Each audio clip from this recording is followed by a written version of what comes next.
if I remember right, still not super visible, but this was the improved one because Frank was like, I can't read shit. I'm like, yeah, you're right.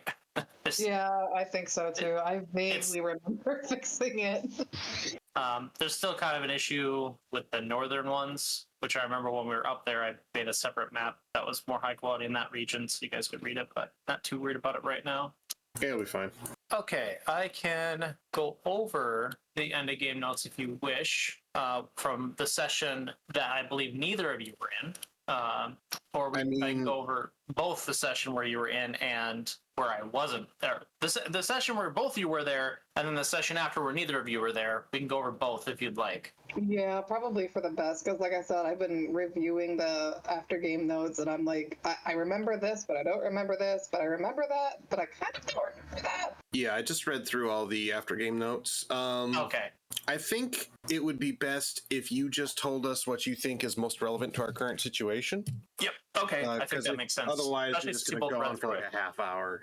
Right. You both read through it. So those are all keynotes. But the main important thing is you guys came to Okerseps to meet with the hope that the connection that you got, as well as Hamari, would allow you to get a audience with Nezergoda and Azragoth, because you came here seeking him because you wanted to try and convince him to talk to I'm forgetting her name, the princess that ran away to the north.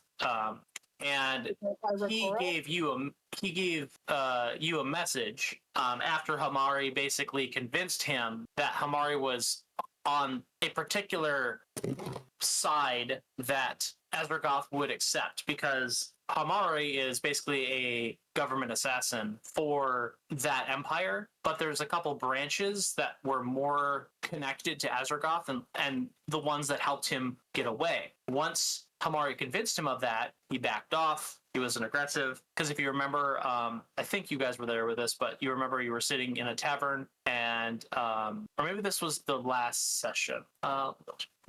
Sorry, you just startled me. Sorry, Michelle snuck up behind me. Let's see.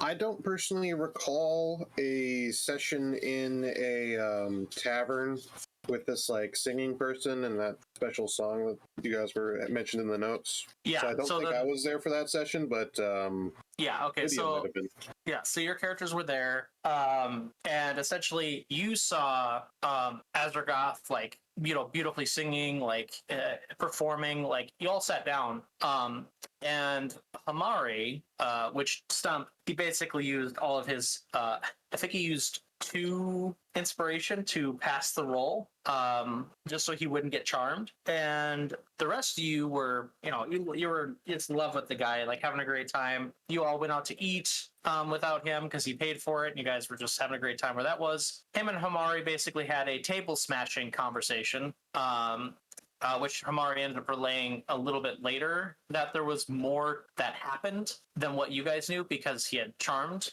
Azragoth ended up apologizing and expressing why he did it, which his reasoning was because Hamari was seen as a threat. And when he identified her, he saw no reason to harm you, but wanted to harm her. But then that all got sorted out. He offered you guys a room. You guys offered you a room in a really fancy hotel, a place that you're going to stay, and you did. At this point, Elrilla and Brookside had to go and visit a specialized library, which Sai, you were like, because you weren't there, I put it upon my character to be like, you would have been like, yeah, I want to go too. So they were planning on doing that in the morning.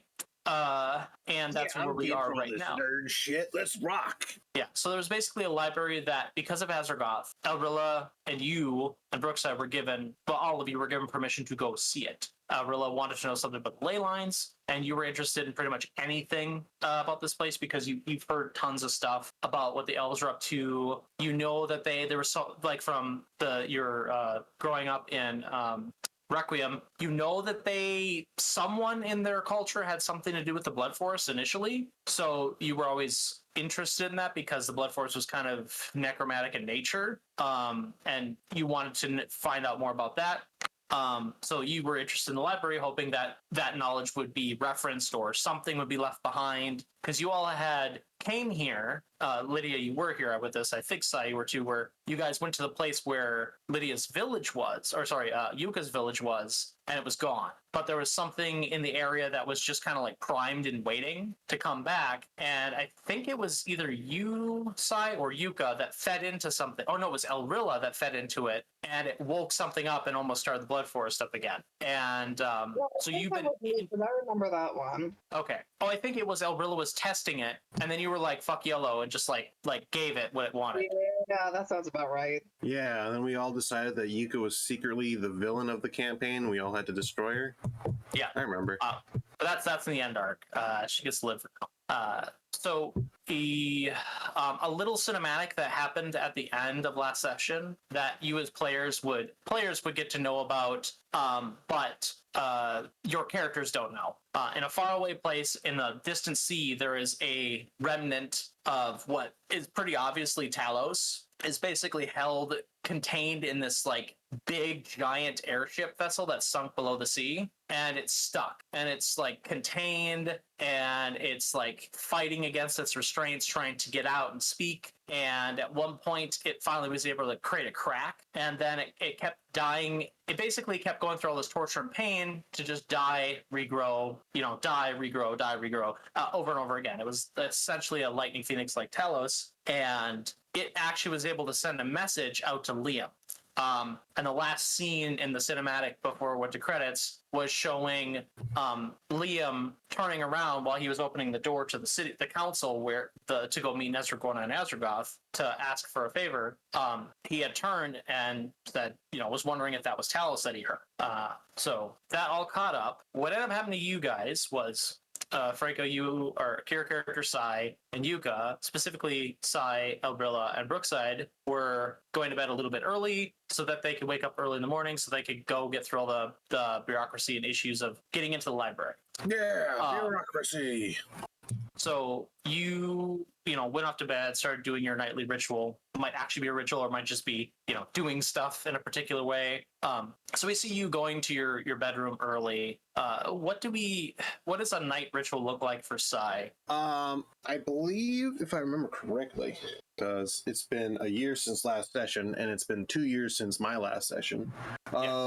Sai would he likes to portray himself as chaotic, but in reality he's pretty orderly, and so he would likely have some kind of ritual he would do, like some kind of observance to Jurgle, or perhaps probably more towards well, Kellenvor was your base, but it's probably you have a special, yeah, it would be more of a ritual towards Kellenvor, I guess, like a simple nighttime prayer kind of thing. Right, but you give like a nod in there to Jurgle. Any faith of Kellenvor is in and of itself an acknowledgement to Jurgle. So I don't think he'd necessarily have to do anything specifically, but yeah, it's sort of like you'd pray to Kellenvor, and that in and of itself, he would be is in and of itself is also a prayer to Jurgle. Okay. Just due to the nature of their relationship. And can you give me a little bit of like one or two specifics about what that ritual would entail? I think like you don't have to say exact wordings, but like what the wordings would imply, or like a candle light or anything like that. Yeah, I think like a simple, like he lays out like a ritual cloth that he kneels down on, and then he lights some black candles, or like a black and a white candle or something. The exact flavor of which is, I'm not going to be picky about. Like maybe a candle that represents new life, and then a candle that represents the end of life, since Kellenvor is the god of the cycle of birth and death. And then it would just be a matter of a short prayer, just a couple minutes, with sitting there with one white candle burning, one black candle burning, while he's on the ritual cloth that bears the insignia of Kellenvor or something. Perfect. Skipping on over to what does a night ritual look like for Yuka? Yuka doesn't have a lot of physical things that she kind of worships and praises, and then especially after the incident of her fucking up her staff. I imagine that there is a couple of hours of just meditation Because are we at like physically inside this inn right now? Yes, you are in your own room. It's late. Okay, fair enough. So yeah, I imagine Yuka would at least be in the room, just kind of meditating, like sitting on the floor, crisscross applesauce, and just trying to commune with, the air, which is kind of about the most alive part of nature that would be in the room right then. Just most likely praying for, safety on the journey, praying for Himari to stop getting so motion sick with magical travel, stuff like that. Perfect. Okay, so Franco, for the first time in 2 years and first time in 1 year, can you roll an insight? So there's a point when you were sitting there on your mat, the white and black candle. Does Sai typically close his eyes for this or open his eyes? I feel like it would be like a close-eyed prayer. Okay. But so I don't, yeah. Would it be reasonable for me to say that you've done this enough that there's kind of a part of your mind's eye that even when you close your eye, you can kind of see the candles in front of you? I mean, obviously the eyes are closed, so you can't technically see them, but I'm not averse to like the concept of like having a sixth sense about stuff like this. Yep. So basically, like, you're just almost like a magical presence in a sort of way. Yeah, and I think seeing its slightly divine power, and it's not like that isn't sensible in a magical way in its own way. You see kind of the ebb and flow of the candles. It's pretty normal for you. Like it's signification of what you personally haven't touched, but there are clerics that do. And it's always visible to you because you interacted with it and you're familiar with the way and flow of magic. That divine is just its own realm of that. And you kind of see that wafting around the candles, basically letting you know, hey, it's working. While this typical flow that you're so used to in your mind's eye, you see something that at least 3 other times you've been aware of, but it's never really fully revealed itself to you. In the magic, you all of a sudden see like kind of a black staticky amalgamation that kind of covers up over some of the wayline fields. And as you're like trying to focus in on figure what this is, Yuka, we cut to you, and while you're sitting in your room, let's see, so after the little almost restarting the blooded force, since your staff has been a little irresponsive, if not not acting the way it normally does. Which for most people, they saw your staff as kind of a curse or like particularly a affliction, an issue. Yeah, if I remember right, you made it like it was like a part of the blood forest or something. It was like a piece. You found a druid at the Mages College who had it because you had rolled a complication for trying to find a staff traveler. And you had found a druid who was studying to be a mage who has been containing it, and he recognized something in you that he'd be willing to part with it to give up the curse. And it has been reacting to elements of the blood force off and on. And after the little incident, it's kind of been dormant. It doesn't like this. It still functions as a staff of the traveler, but like its other weird innateness that you've been used to has been missing. So you're sitting there and you're throwing up a prayer for safety, Hamari, and a lot for your friends, kind of mixed match here and there, and then a general one for nature. When you go to, I'm assuming your closed eyes for this. Yes, that would be correct. So in your mind's eye, you see the same thing. Like we might see like a cinematic of before Sai saw his thing of both of you sitting there in your own way, meditating in ritual. And like we see a dark space, we see your character sitting in blackness. They're both meditating. And the cinematic would be the moment that Sai's character starts seeing that static weirdness. We all of a sudden see you there holding your staff like, it's like in your lap, it's up over, crisscrossed across your heart. You start feeling it again. You start feeling that presence and you start hearing that heartbeat, very gentle. And then it becomes a little bit more erratic. And you see in the nature's way and flow and ebb from the air that it starts wrapping itself around you. And you go to I don't know, you tell me, would you subconsciously want to, or consciously or subconsciously want to open your eyes to look at it? No, I think I would trust like the impulses of the air and just kind of let them guide me through this meditative state right now. Okay. So yeah, you feel the deep-seated, like even your elven blood, like mix with the air in a way, and it wraps around this staff. And when it gets up to the part where you kind of know where a lot of this stuff emanates from, it's like a gnarled piece of the wood, which sometimes you swear if you stared at, you kind of see it like pulsing. And there's like a couple flowers and stuff that are on it that are like purpley in nature. You feel this like weird static black presence like filtering up through the staff, which you've never seen this behavior before. Like the magic is like almost being blocked out by CCTV like static. Interesting. Is there a way for Yuka to try to focus through the static? Sure. I'll give you a roll for that. But first, Sai, is there anything you want to do while this is happening? Because this is obviously abnormal behavior. Before I go? Sorry, one more time. I was asking, is there anything in particular, while you see this abnormal behavior, this like CCTV static appearing over the divine power you're used to seeing in the candles, are you doing anything to gain insight from this? Yeah, I mean, like, to Sai, this interference or fuzziness would probably stand out like like a black spot on a white tablecloth. Yeah. And so he would sort of instinctively, like, he's an instinctively curious person, so I think he would actually, you know what, why don't we do a personality roll? Sure. That's all right. Yeah, I think that's perfect. Like I said, anyone can use it. You've just been trying to use both. And there's no fault of either one or the other. Trying to remember how to pull that up. If you go to your Google account in the drive and you type in 5EXP, you should pop it up. If Lydia, you're already on that sheet, you're a hamster.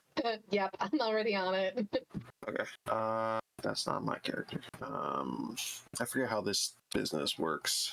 At the very bottom, there should be tabs. So you click on Sai, and Lydia, you click on Yuka. Yeah, so what do we think? That would be inquisitive versus... is it like the idea that this is a difference between being upset that this is being disrupted, or you're more inquisitive why it's being disrupted? Yeah, I guess maybe that inquisitive versus proud? Yeah, I think that makes sense. So then roll 2d20s plus the left 20 would be +4 and proud would be 0. Yes. I believe I have a personality roll specifically for that. Left trait. And you can mark 1 XP, which will actually level you up. Funnily enough. All right, so inquisitive. Oh, actually, inquisitive. Wait, no, hold on. Personality. Oh, 60. I got evens. We tied. Interesting. Well, inquisitive. You just want to give the tiebreaker to the one that has a bonus. Yes, you also check. So you have max inspiration. So I'll say, just because I don't like wasting that kind of stuff, your next roll you make will be at advantage. Okay. But yeah, we'll just take it goes to inquisitive. Yeah, that's honestly kind of the way I would be leaning anyway. I think he would instantly become curious as to the nature of this spot, right? Like he would see it and he would want to know, like, where did this come from? Why is this here? So he would start dissecting the situation immediately. Like he would start focusing his mind and like magic to try to ascertain the nature of it, and so he could better understand it. So then he could, once he better understands it, decide what he's going to do with it. Okay. So I guess he starts probing it with magic to ascertain its true nature. Yeah. So we'll do Lydia first, then you. And remember, you have advantage. But also, funnily enough, you were 33 of 34 to level up, so you can go ahead and blank out your current XP, mark you have a level up, and then next time we play, make sure you do that level up. I put it in the end of the game notes too. So red. Do you have like a specific level you think we should be at, or should I just assume, like, I left off at level 13 last time I played? Yeah, so now this XP will make you go to 14. Okay. Yep. So you can clear out your XP on the right side of your passions. And just a reminder of a couple things before we go forward. We'll start with the XP and inspiration roll. You have charges. For the first charge, obviously it's the same. You can roll advantage, or an enemy or another person or a player at disadvantage on any roll you wanted to by expending 1 charge. Spending 3 charges to auto pass or auto fail 1 d20 roll. That also means anything like immediately adjacent will also auto pass. So it's like If I had you roll something to be insightful on something, and it's like, oh, you need to make a nature check, I'd allow that pass. Expend 4 charges to max out all the rolls related to one total core action that involves attack, damage, skill, saving throws. May also be used to reduce a creature's attack, damage, and skill saving throw to a natural 1. So you can make them critically fail or critically succeed your own stuff. Or if you wanted the enemy to critically succeed, I guess you could do that as well. That being said, there's a factor rule now. Critical success is one thing in D20, still D20. A nat 1 is still a nat 1. But there's a factor rule. If you have a checked skill, you only need to, if I told you it's DC 18 and you have a check skill, it means if you roll a 21, for every 3 you roll above it, you get a factor, you succeed by a factor, which means I will give you an additional benefit. That also matters with failure. If you roll a, would that be 15 or lower, it's a factor of failure as well. If you don't have it checked, it's 5. So that's how that works. You can also strong arm me and lawyer me once you get these factors to be like, if I can't think of something right away or something doesn't thematically make sense, you can like, oh, Ben, instead of me just picking the lock, maybe I recognize that there's a trap here, and not only did I disarm that trap, I gained insight into who put the trap there. So like you could help influence what that factor is. So I'll metagame to my advantage. Right. And that's what the factors are there for. It's to help build narrative and give you guys input, especially if it's something mundane and I really can't think of it. Sometimes I'll just be like, anything, all today you have a +1 for doing that particular task or something. All right. So initially I had you roll an insight, and I forgot to mention that it was a DC 15. So is insight checked for you? Yeah. So that would be 2 factors. It'd be 2 factors. Yeah, 21 would be 6 over. Okay. Since you're about to investigate this, I'll resolve that real quick, and we'll resolve what roll you're going to do, and then I'll tell you a result after that, and then we'll jump to you, Yuka, okay? So while you're doing this ritual and your inquisitive nature takes hold, you remember something. You remember at least 3 times there's been this feeling you can't quite shake. It's very familiar, but every time you go to like think about it, or you go to like look at the thing, there's like this miss. Like you just like miss it, and then it kind of forgetful. You're remembering that all now. And you swear you've seen this static before. And not only have you seen it before, and now you're remembering everything, you're pretty sure that that presence you kept feeling, which is one of the factors, is Jurgle.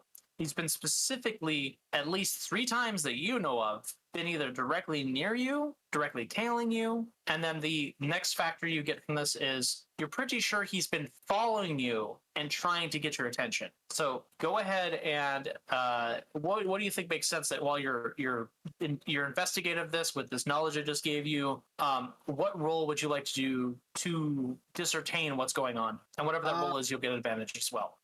If you like a little bit of time to think about it, I could jump over to Yuka. Well, I feel like, honestly, it could be any between Arcana, Investigation, or Religion. Like, I feel like any of the 3 makes sense in this case. But this is supposed to be a magical phenomenon that is... I think I would probably just do more investigation. Like, I'm not sure... Or let me ask this. So the Arcana check. Yep. Does that apply on like divine magic as well? Like I would say yes. So if you were to let's talk about your 3 options here, because you said investigative, Arcana, or religion. Yeah. If you take Arcana, you are more or less seeing the means in which it's being influenced. Religion would be you would understand specifically more Jurgle's intent and maybe understand a glimpse of his reason. And investigation would be more about the idea of piecing it all together and not only maybe seeing Jurgle's involvement, but maybe understanding the mechanism behind it. So the Arcana would give you more of the reason how it's being done. Religion would give you more of the intent why it's being done. And investigation would give you a little bit of both.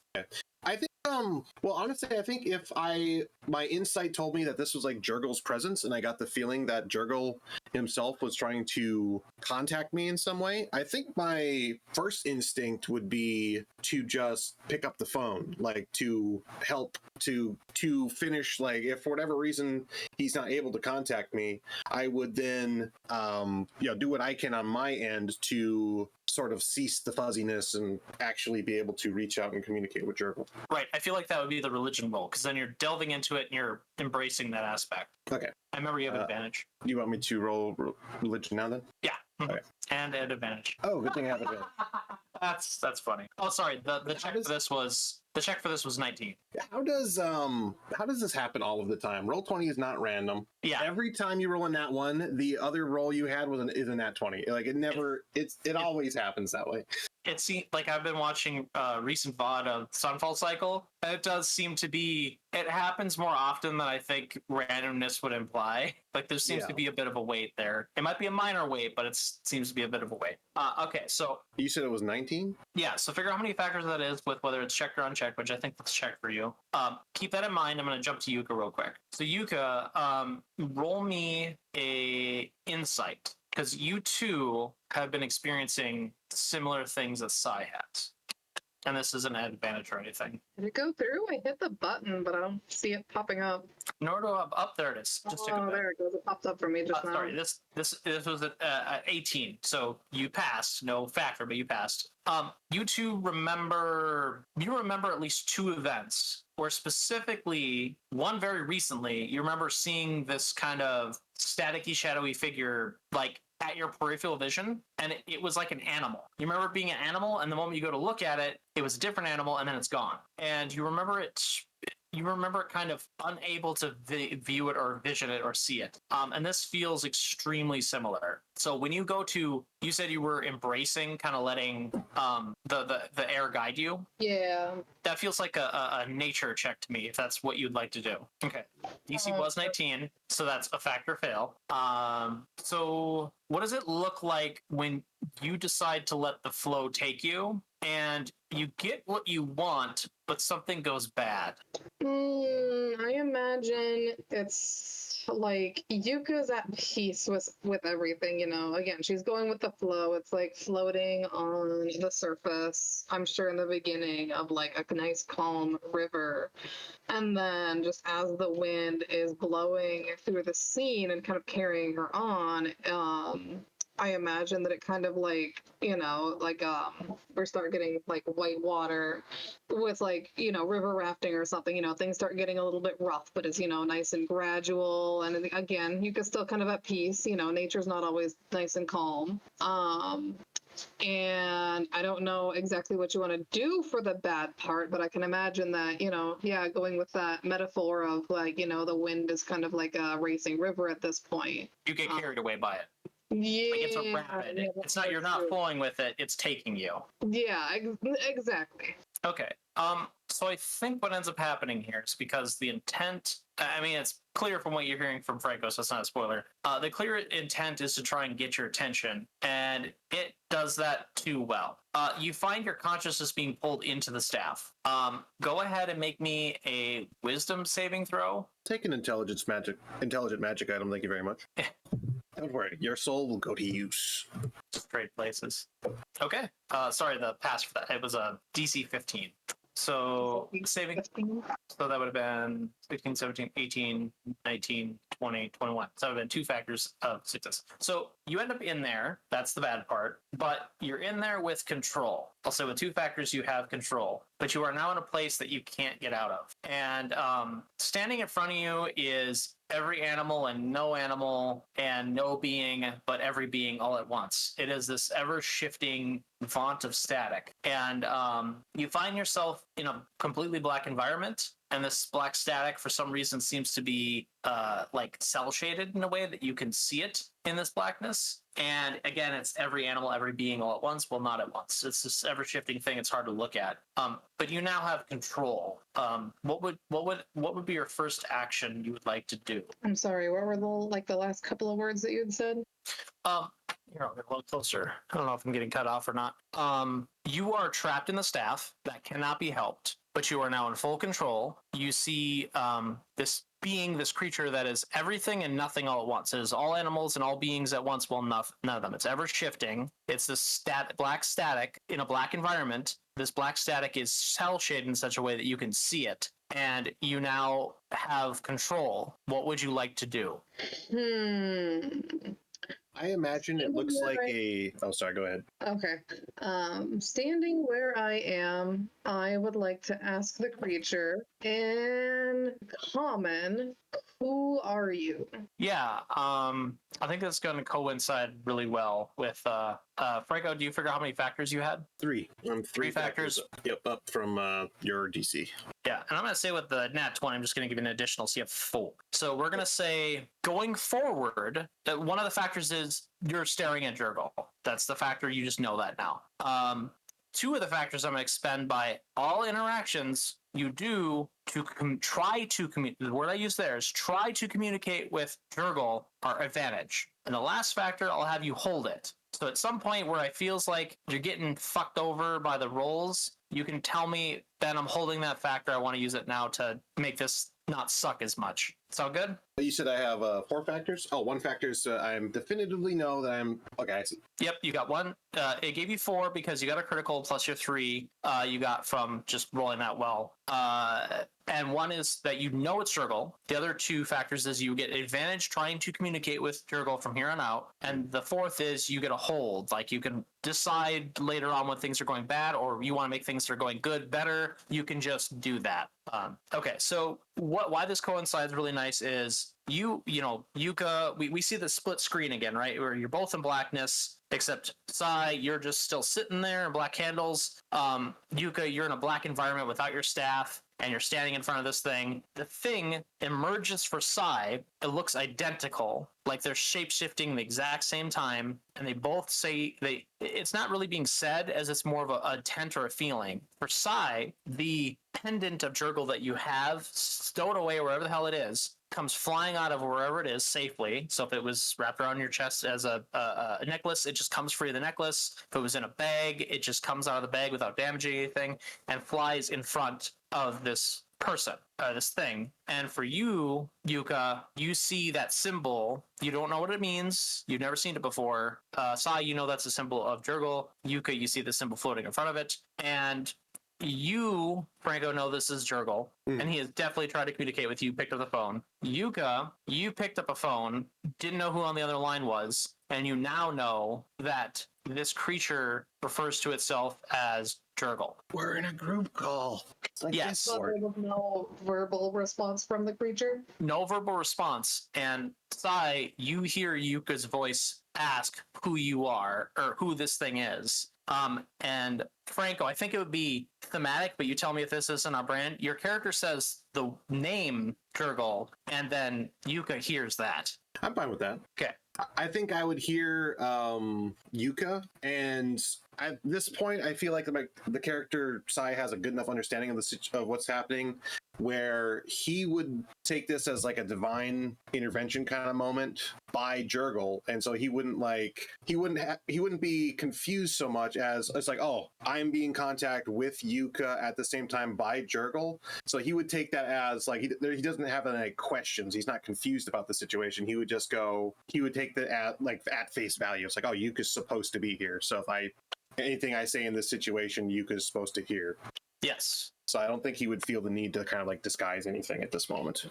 Okay. And how do either of you or both of you are aware of the situation you're in? What's the next approach? I think I would acknowledge. I think I just like in character, Sai acknowledges that he can hear that he can hear the entity, or whatever you want to describe it as, this font of Jurgle, or whatever you want to call it. Yeah, you see it nod, and Yuka, you hear Sai's voice say Jurgle, and then all of a sudden you hear Sai, give this feeling that you recognize as in your own special way. You could recognize this acknowledgement, and then you see Jurgle, this creature you now identify as Jurgle, nod. I believe Yuka would, just, acknowledge that she can hear Sai as well as this new Jurgle creature. And she's still pretty inquisitive. The wind brought her here after all. She might as well flow with the wind herself. So she's going to ask a couple more questions. What do you want with me? You both you get the feeling you got stronger because you got wrapped into the staff and now you're stuck. That feeling of Yuka being stuck in the staff is expressed back at you, and then it's expressed towards you, Sai, because you're not stuck. You are voluntarily doing this. Yuka has been pulled into this. Mm-hmm. And the feeling of Yuka being stuck in her staff is being thrown back at you as well as Yuka. Like, is there like any kind of connotation to the sensation? Like, is it negative? Is it positive? It's a negative. Yep. Okay. Good question. In that case, I would instinctively feel that Jurgle would want me to try to ameliorate that situation, like try to help Yuka with her situation then. You go to express that, like mentally express that however you do, or verbally? Yeah, I think I would feel compelled at that time to, if I felt like Jurgle felt like that was a bad situation, I would immediately feel like I'll do whatever I can to ameliorate that situation. You see this creature of many creatures and beings hold up its paw or hand. Like, you're seeing creatures you've never seen before, and like, remember, these are all like outlined and static and stuff. Yeah, hold up I was gonna say, I feel like to sort of describe it, the creature in a different way, I would say it's like a grayscaled kaleidoscope of fangs and claws. Yeah, sure. So yeah, you see it like what would be in fangs and claws like described as raising up its paw or hand, raising its hand up to, like, you get the sense of like patience. And it's and like the connotation of incorrect. Okay. Yuka, you get the sense that you are now abated to ask a question. Okay. Since Sai didn't necessarily verbalize anything, I'm going to make. Well, you got the feeling. If he doesn't verbalize something, if he verbalizes something, you hear it. If he sends an intent, you get that intent. But everything is always in your own perspective. Oh, okay. That's interesting. Psychically connected. Yeah. Right? But if it's feelings of fear, like if you ever have a fear, like if Sai expressed a fear, you would sense that fear in the way you express fear, not the way he expresses fear. So if you express a fear of like spiders and he was expressing the fear of like falling, you would express the closest thing you would express is fear of spiders rather than a fear of falling. Like, everything is your perception. You're just feeling it and you know it's coming from Sai. Interesting. Well, I will still take this moment to make a bit of an assumption with my next question, but I will ask Jurgle, is there something I can do to help you? Let me think how... Knowing the answer, I just trying to think how it would be. The creature Jurgle raises up both its hands or paws, whatever it ends up being at the moment. It opens them wide and then raises its hands, and you see the creature or being at the time like surrounded by something, and then it presses up against it. Like an invisible force field or something? It nods. I step closer to the creature and his potential cage, and I attempt to lay my hand on the enclosure. Before you can do that, there's like this kind of time sync thing, and now Sai, you're elated to either question or do something. Like, this is all simultaneously happening in sequence and immediately. Yeah, I guess I would infer from that imagery that Jurgle is restricted in some way, and he's utilizing some unique attribute of Yuka to ameliorate some situation he's dealing with. He nods, then looks... It's weird because you only see him. Neither of you see each other. But you feel like he nods, then looks to you and nods as well. Like, he's nodding at you being correct, but he's including you in that answer. Yeah. Can you tell me what you think that means? Well, I think there's something getting in the way of Jurgle, and he wants to end that obstruction. And so, but for whatever reason, Yuka is the only one that can help him in this certain situation.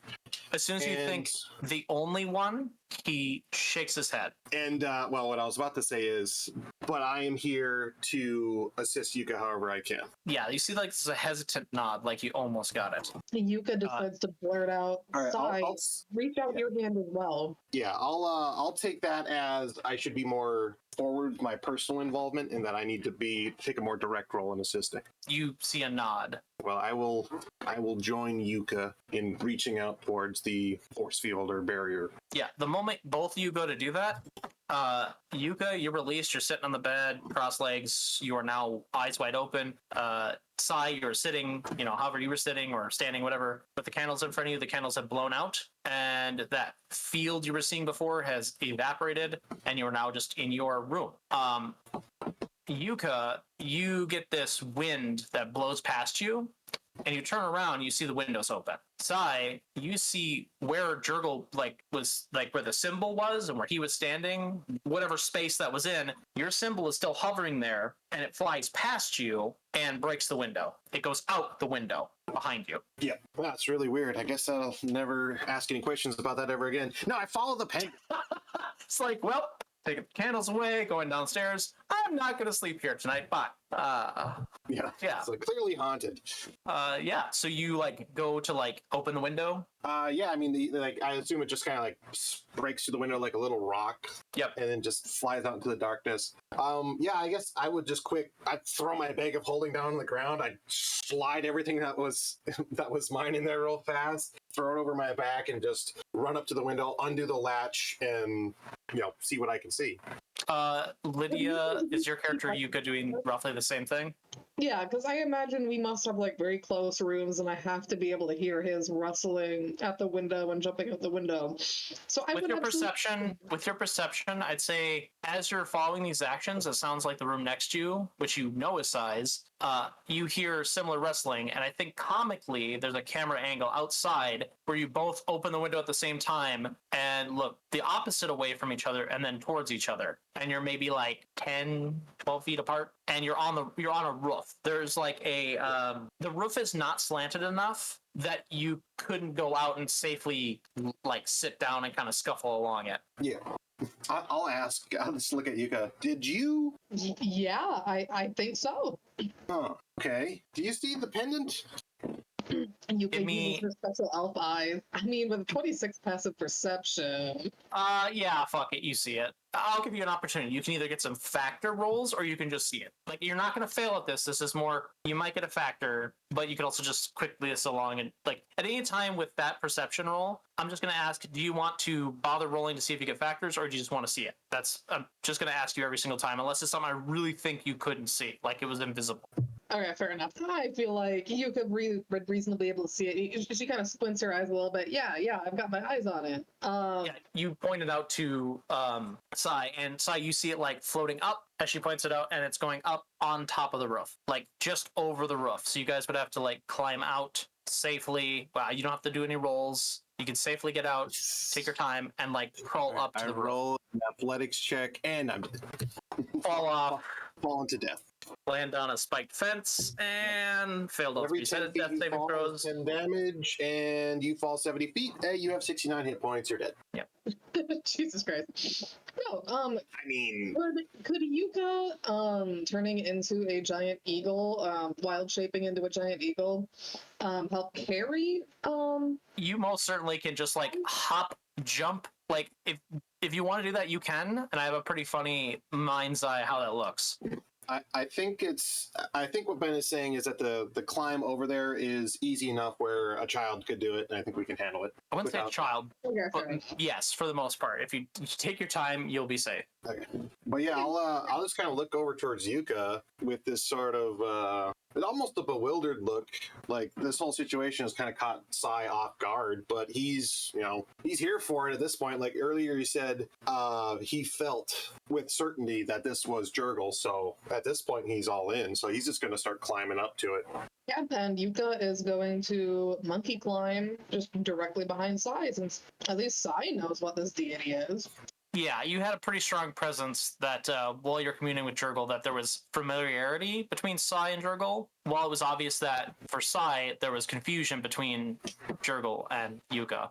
But yeah, you start climbing up, both of you climb up to the top, and as you get on the peak of this roof, you can see this inn's not like perfectly, like it's got a couple other slanted roofs, like they had added extensions on at one point. It's a pretty fancy place, but you could tell at some point they needed more rooms, and you're in the place where they added more rooms, and you get to the top, and it's nighttime, right? We're talking about you're in this elven city. It's like pristine, like ceramic tiles that have been like bleached white is what you're walking on, and around you are these like beautiful trees that raise pretty high, but not high enough that you can't see the moon. And above, you see that there is a new moon, so it's pretty dark, but these white tiles are illuminating enough from what little light there is that you're able to see. And as you get up to the roof, both of you kind of look around and you see the pendant go down to the street level, and you can see that it takes a path that you two could reasonably climb down.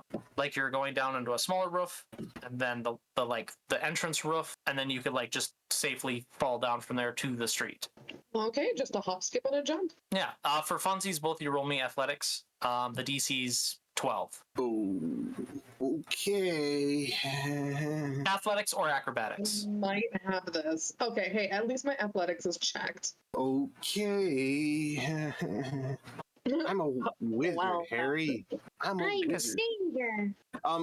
Can I, so speaking of I'm a wizard, Harry, can I just jump off the roof and slow fall? Yeah, if you want to use a spell, go for it. Yeah, I'll deduct a spell slot to just, take the most direct path, kind of like see the pendant and kind of like quickly step towards it, jump off the roof in midair. Just all of a sudden my fall is arrested and I float to the ground safely. Yeah, like Lydia slides down the It says slow ceramic fall, feather fall, whatever you want to call it. Right. I don't remember what it's called. I think it's feather fall. But Yuka slides down the roof to the roof thing just with enough grace to get to the ground, kind of like stabilize, and Sai, you land shortly after her, and you both start following this pendant, and you're going through streets. It's pretty like there's no one around. It's oddly, what's the word? It feels we're just quiet. Well, quiet would mean that there's still some, like, I guess to me, when I say quiet at a night city, there's still sound, right? There's an absence of sound and everything feels off. Like, you guys have been here long enough. Yeah, you guys have been here long enough to know that there's at least nightlife, and the nightlife seems missing. The nightlife took the night off tonight. Yes. I think both you are perceptive and insightful enough with this weird situation to recognize that. If you can see things, I can think about it. Yeah. What I'll say is, Sai, roll me an Arcana, and Yuka, roll me a Nature. You're looking for a DC 15. I got you at 23. So that would be 6, 7, 8, 9, 10, 11. So you got a factor of 3 or 2? I got a factor of 2. Okay. And you got a single factor. Sai, you recognize that there's a time dilation issue. That everything's actually not moving, and it appears that not everything's not moving. You seem to be in a very adjacent plane is what you think you're at. Yuka, you definitely realize that you're not on the same natural plane you were before. So both of you have shifted ever so slightly. Well, in the sort of default rule set, these kind of situations, one would say it seems like we're in a shadow plane, which is the closest mirroring plane to the material plane. Yeah, I think that's fair to say. If that makes sense for your setting. Yeah, I think it makes sense. I was basically thinking of a world that's devoid of people, but it's like every time you build a store, it also is built there. Like, yeah. So that's, I'd say it's fine. If we want to call it Shadow Plane. I didn't have a name for it. I just wrote different plane. So we'll say Shadow Plane. Shadow Plane, Darkness Plane, whatever you want to call it. It's basically the material plane, but mirrored in a different universe. Yeah. And so you see it you also see the flow of time and the flow of space are different in the shadow plane. Yeah, and Sai, you've noticed in the Arcana sphere that there's actually a distortion effect around the pendant, so it becomes easier for you to see. Yeah. So the both of you start following it through this empty city. You start noticing after a while that all the lights are off. It doesn't appear that anything was left in motion. It's just left at rest. Like the carts are neatly off the street. The stalls are all put away. Like there's nothing that looks like it was left. It's left at rest. And you slowly make your way towards the castle. And you know this was the place you were supposed that Yuka and the rest of the party was going to go to meet Nezragona and Azragoth tomorrow. And you were going to go to the library with Eldarella and Brookside and meet up with them later. But you're going towards the castle, and you get these pristine like white walls that have nice mirrorment of like birch and different colored woods that are of this forest, kind of strewn through it, like actually like naturally like stone and wood shaping. Like they've been wood and stone have been shaped together to make these really intricate patterns on the walls. And the gate's open. It's just open. And you walk through it. You're still following the pendant, and then there's an internal wall as well that's much more beefier and bigger, and it leads right into the castle. It's like attached to it. And that gate is also just open, and you go through it, and you go through a courtyard, and you keep going, and eventually you go off to this side passage that has multiple gates that are open, and eventually you get around like to the west side of this castle, where it seems like it's more like storage. Like it's a thing for if the castle was under siege. This is where a lot of the dry grains are stored. This is where like the financial wealth of the city actually comes from, because its ability to the castle to buy up things from the peasants and the workforce and store it here and then sell it when it starts becoming too old. And you're going through that right now. And then you eventually take a small rounded path along the side of this like large tree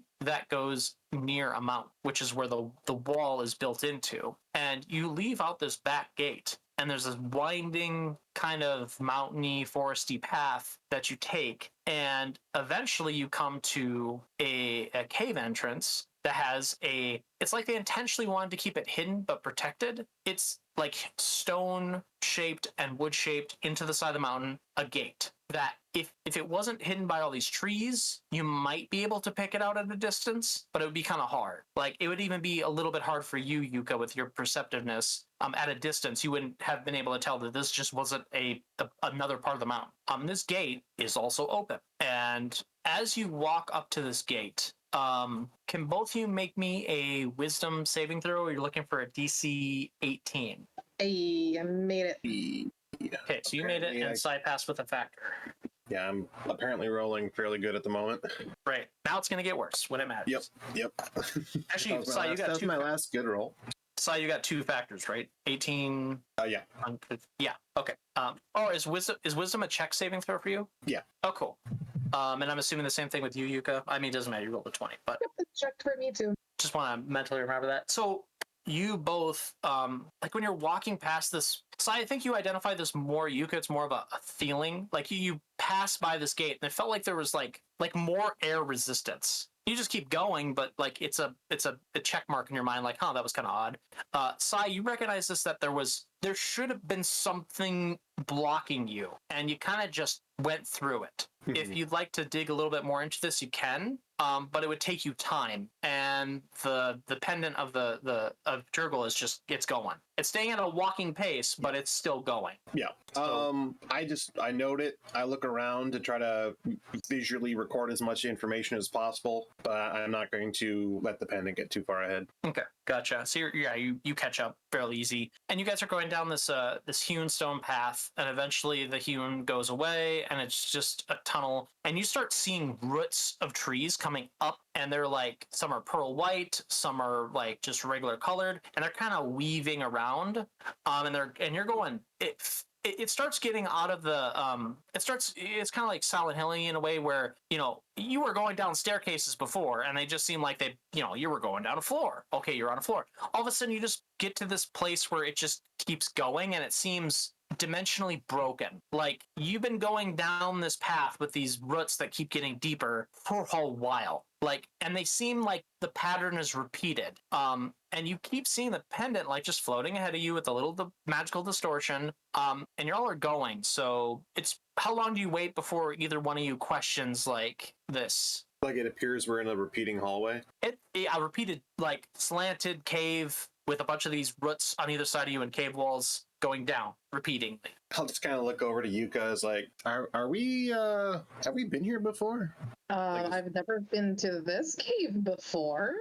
I meant like in the last 5 minutes. I see. I'm glad I'm not the only one who recognizes this. Yeah, I get the feeling we're going in circles, or that the space we're in is somehow trapped. Any of you do anything? I mean, I'll do the... Oh, go ahead. Okay, I was going to do something super impulsive, so if you want to do something first, go right ahead. I was just going to say, I'm going to do the obvious thing and put an arcane mark on the wall and continue on for a while and see if I re-encounter it. And Yuka, what were you going to do?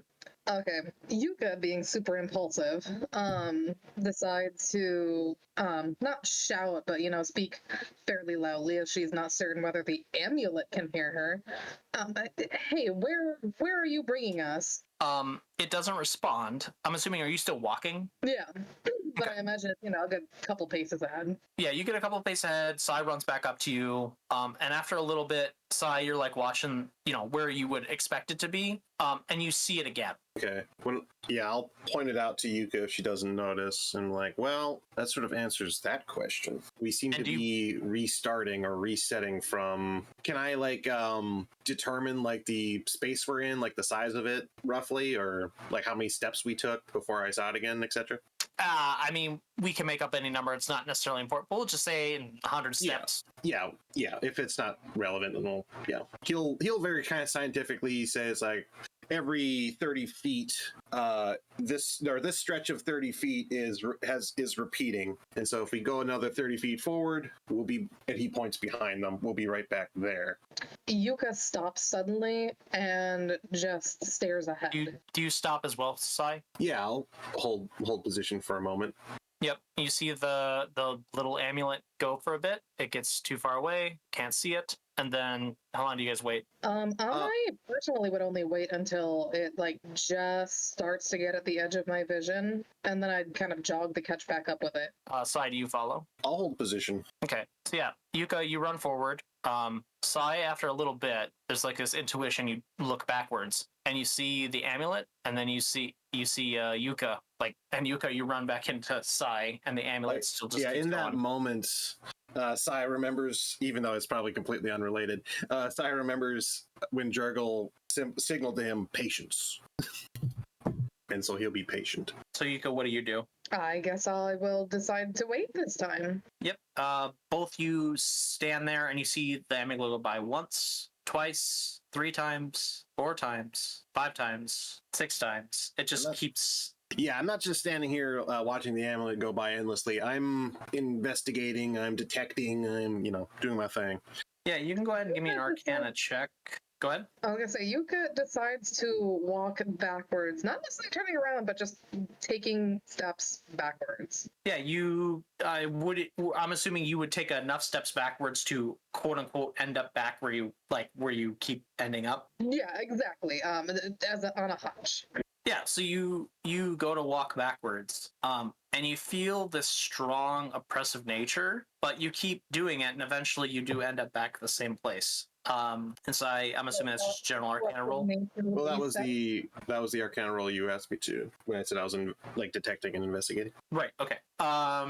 Yeah, I'd say the DC for this would be. I should have. I mean, can I burn my that extra inspiration I got and just take the 29? Yeah, I'd say so. So, I need to get in the habit. I need to get back to the habit of calling. If I call for a roll, I need to say the DC right away. If I call for a roll and I don't say a DC, say, "Hey Ben, what's a DC?" Just to help me remember, because it makes the system work a little bit better. Okay, yeah. So you can burn 1 inspiration, or the inspiration you had. And yeah, so you got a 29. Yuka ends up walking backwards towards you again. You like go magicite, and you can kind of see the like all the flows of magic and the strings. Everything's very chaotic here. It seems disjointed, broken. It's like very nothing makes sense, not connected. There's no mechanical or magically mechanical mechanisms that are flowing that would indicate a spell or divine presence. You see like a mix of everything. It's like a chaotic flow. And when the amulet goes by, you see it's an absence of that chaos. You see like it's like a void, and it just goes by, and it floats by you again and again is an absence of the chaos. At this point, Yuka has like walked backwards to you again. I imagine after about like the second or third time, Yuka would stop and just kind of scratch her imaginary chin hairs for a few minutes.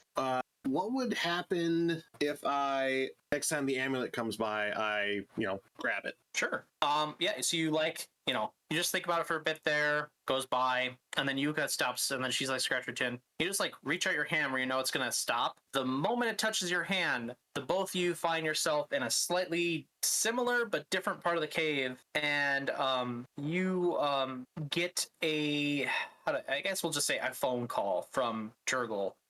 You can go ahead and roll me advantage, because I said you would every time you want to communicate with them. Try to. Give me a religion check, and Yuka, you can give me a nature check without advantage. Forgot to ask for the DC. I got 23. Oh, yeah, that it was 20. Okay. So one factor. Yep. And Yuka, your nature roll, it's also 20. Sweet. And I'm assuming that's checked. Yes, it is. So you both get a factor, so we'll both give you the exact same thing, which is 1, you pass, you connect with Jurgle. The factor you get for this is you already have insight to what was happening. Jurgle gives you this distressful feeling that whatever's here, whatever's in the real world is causing this kind of distortion, and whatever the hell it is not sure. It's uncertain what to do. That's your factor, both of you. So you're now both in this black space with the ever forming teeth and fangs and per creature like kaleidoscoping in front of you constantly, and it stands there like unsure. Can we feel whether or not Jurgle is still in some sort of cage or enclosure? Yes. Yep, it's still there. Yep. Can we reach out and touch the cage again? This time when you go to do it, you hit basically a metaphorical wall. Okay, like this time we're actually touching the physical wall as well. Yeah, I mean, as much as you could touch in this whatever the fuck it is, yes. Yeah, like touching an invisible wall. Okay, but we're still like the scenery of the cave is still in the background with Jurgle standing before us. When because you actually succeeded when Sai went to grab it, you both got brought into that black space again. Oh, okay. Where now you're able to commune with him again. Yuka decides to ask, "How can we help you?" I think you hear. You hear that, Sai. I was just relating that you hear that. Yeah, I was just going to say, I'm thinking that if for whatever reason something is unknown to Jurgle here in this situation, I think then it seems that we were brought here to serve as Jurgle's eyes and ears and to help, shed light into this dark place and understand what's happening here. She, whatever the hell it is, nods, looks at you, Sai, and nods again. Like when by the way, Yuka, when you get the sense that when I say looking at Sai, you get the sense that it doesn't stop looking at you. You get the feeling that your Sai is being looked at. Like you get that. Yeah, like the actual attention is on Sai versus on me. Yeah. Give me both of you. Give me an insight check with a DC of 18. Can I use my 1 inspiration on this one? Yes, you can. It's be a -2 factor. Sai, 2020. So Sai, you feel this. You kind of feel like the connection goes hazy for a bit, and you feel distant from both Yuka and Jurgle. When Yuka, you go to make this insight where you made that, we're talking about Jurgle, right? And when you felt the tension shift away from you, although it didn't stop looking at you, and nodded to Sai, there's this inclination you think you're getting from Jurgle that while you two are separate, you both share something, and that something is why Jurgle brought you here. God, I am trying to remember like all of the interactions me and Sai have had, and I like can't think of any that would be related to this deity Jurgle. We have the best wisdom scores in the party? I mean, there's that. Like, do you go to express this feeling outwards towards Sai and Jurgle? Do I express Yes. the feeling of The cyanide insight that you got. Oh, okay. Yes, I would express the insight to Jurgle. Not out loud this Yes. time. Yeah, and then, Sai, you're struggling right now, so you miss that bit. But you get the sense that Jurgle has now looked at Yuka and has nodded, and Jurgle not only nods at you, but sweeps its arms out in front as if it's cupping something. Is there anything that is changing within Jurgle's hand? No, it's like it's holding out something as if it's like to present it.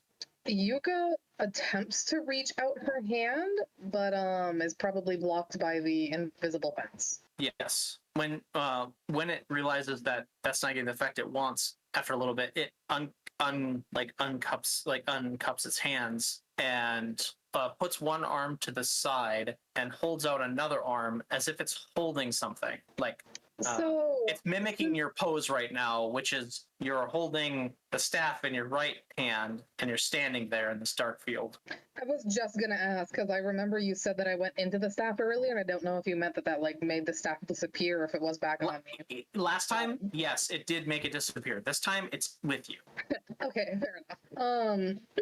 So this time I try holding out the staff towards the invisible fence. Holding it out, just like presenting it with your hands. Like pointing it at the invisible fence. It goes back to stop mimicking you, and then Sai, at this moment, like the fuzziness is gone. You've reconnected, and you see Jurgle reaching out its like paw, arm, hands, whatever they end up being at the time, and cup its hands towards the barrier where the staff is closest. Yeah, I think while this is all going on, Sai's like thinking about what Jurgen could be looking for here, what their correlation is. I think one thing that would pop into his head is could Jurgle be referring to the correlation between necromancy and the blood forest? Because Yuka has some sort of connection to the blood forest, and then necromancy is somewhat related as well. You get this like oversensitive elation, and he like, because he's like holding his hands out, you're not entirely, because like I said, you weren't sure what he's doing, so like he's just holding his hands out to you, and as you think that, as you present that, it nods 3 times at you. And Yuka, you sense that all of a sudden Sai came, like Sai was there, but all of a sudden, like now his presence, God damn it, his presence came back to more sharp, and then all of a sudden Sai states this thought that the connection between the blood forest and necromancy, and Jurgle turns its attention towards Sai and nods 3 times. Does your staff have any abilities where it can create something or dispense something, or like what can your staff do? Let me share it in the Roll20 chat. That's one of the following spells: Animal Friendship, Awaken, Bark Skin, Locate Animals or Plants, Speak with Animals, Speak with Plants, or Wall of Thorns. And I don't believe that Ben put any other like magical abilities. And then there is the tree form too. It can take the form of a tree. I might be reading too much into this, but does he want us to use the Speak with Plants spell from your staff? Because he said he nodded 3 times, and that's the only ability on your staff that uses 3 charges. As much as I might be reading too much into this. as much as I don't want you to base that on meta knowledge. None of this is based on meta knowledge. This is all intuition and what the thing is presented with you. Yeah, the 3 times you should accept as that is emphatic. Like you have nailed it. That is the connection that he wanted you to make. So it wasn't like a hint. It was just That wasn't a meta hint of it's the 3rd thing on the list to use. Okay. So then the only other thing I could think of would maybe he wants me to summon a wall of thorns, or maybe utilize the tree form, even though we're technically in a cave. There were was there roots on the wall? I forget. Yep, there was. Do you want to try to does tree form allow you to She's never used it. yeah. Yeah, I've never used it outside of like when it turned itself into that purple throbbing tree that one time, but I didn't tell it to. Yeah, I've been waiting for you to use that fucking ability on a chat for a while. Okay, tree form activate. And we just kind of slam the one end of the staff into the hard ground of the cave. Yeah, so like you like go to like by the power of Grayskull, slam it to the ground. Like all of a sudden both of you are broken out of the blackness, and then you slam it down, you back away, and then all of a sudden this purple bluish teal tree starts to grow, and Sai, you look to the right, you see the mage mark, right? You see it, and all of a sudden this tree like shines and starts to pulse. And all of a sudden, the Jurgle amulet flies through the pulsing sphere that it is, and all of a sudden, the cave in front of you opens up. Like it was just a path, but now it's like different. It's like open more. It's got like different roots, and the tree is just there pulsing now. Okay, interesting. And so you said the amulet is able to continue forward then? Yes, it starts continuing forward, and the path looks very different. Okay. If we retrieve the staff, do we resume being trapped, or what do I get the feeling will happen if we do that? Like, do we need to leave the staff here so that we can continue on? It's hard to say. You have to test it. I mean, it literally just takes an action for me to disengage the tree, so I could easily do that as well and see if the scenery changes again. Yep. So you go to disengage it, and bam, you're stuck again. Okay. And the amulet's back to where it was. Okay, so that explains that. All right, I guess we're leaving the staff behind for now. Yep, if you reactivate the tree, you spend 2 charges on that. The tree grows back, pulses, and then the way is clear, the path is shattered. You need only the strength to follow it as the amulet continues on.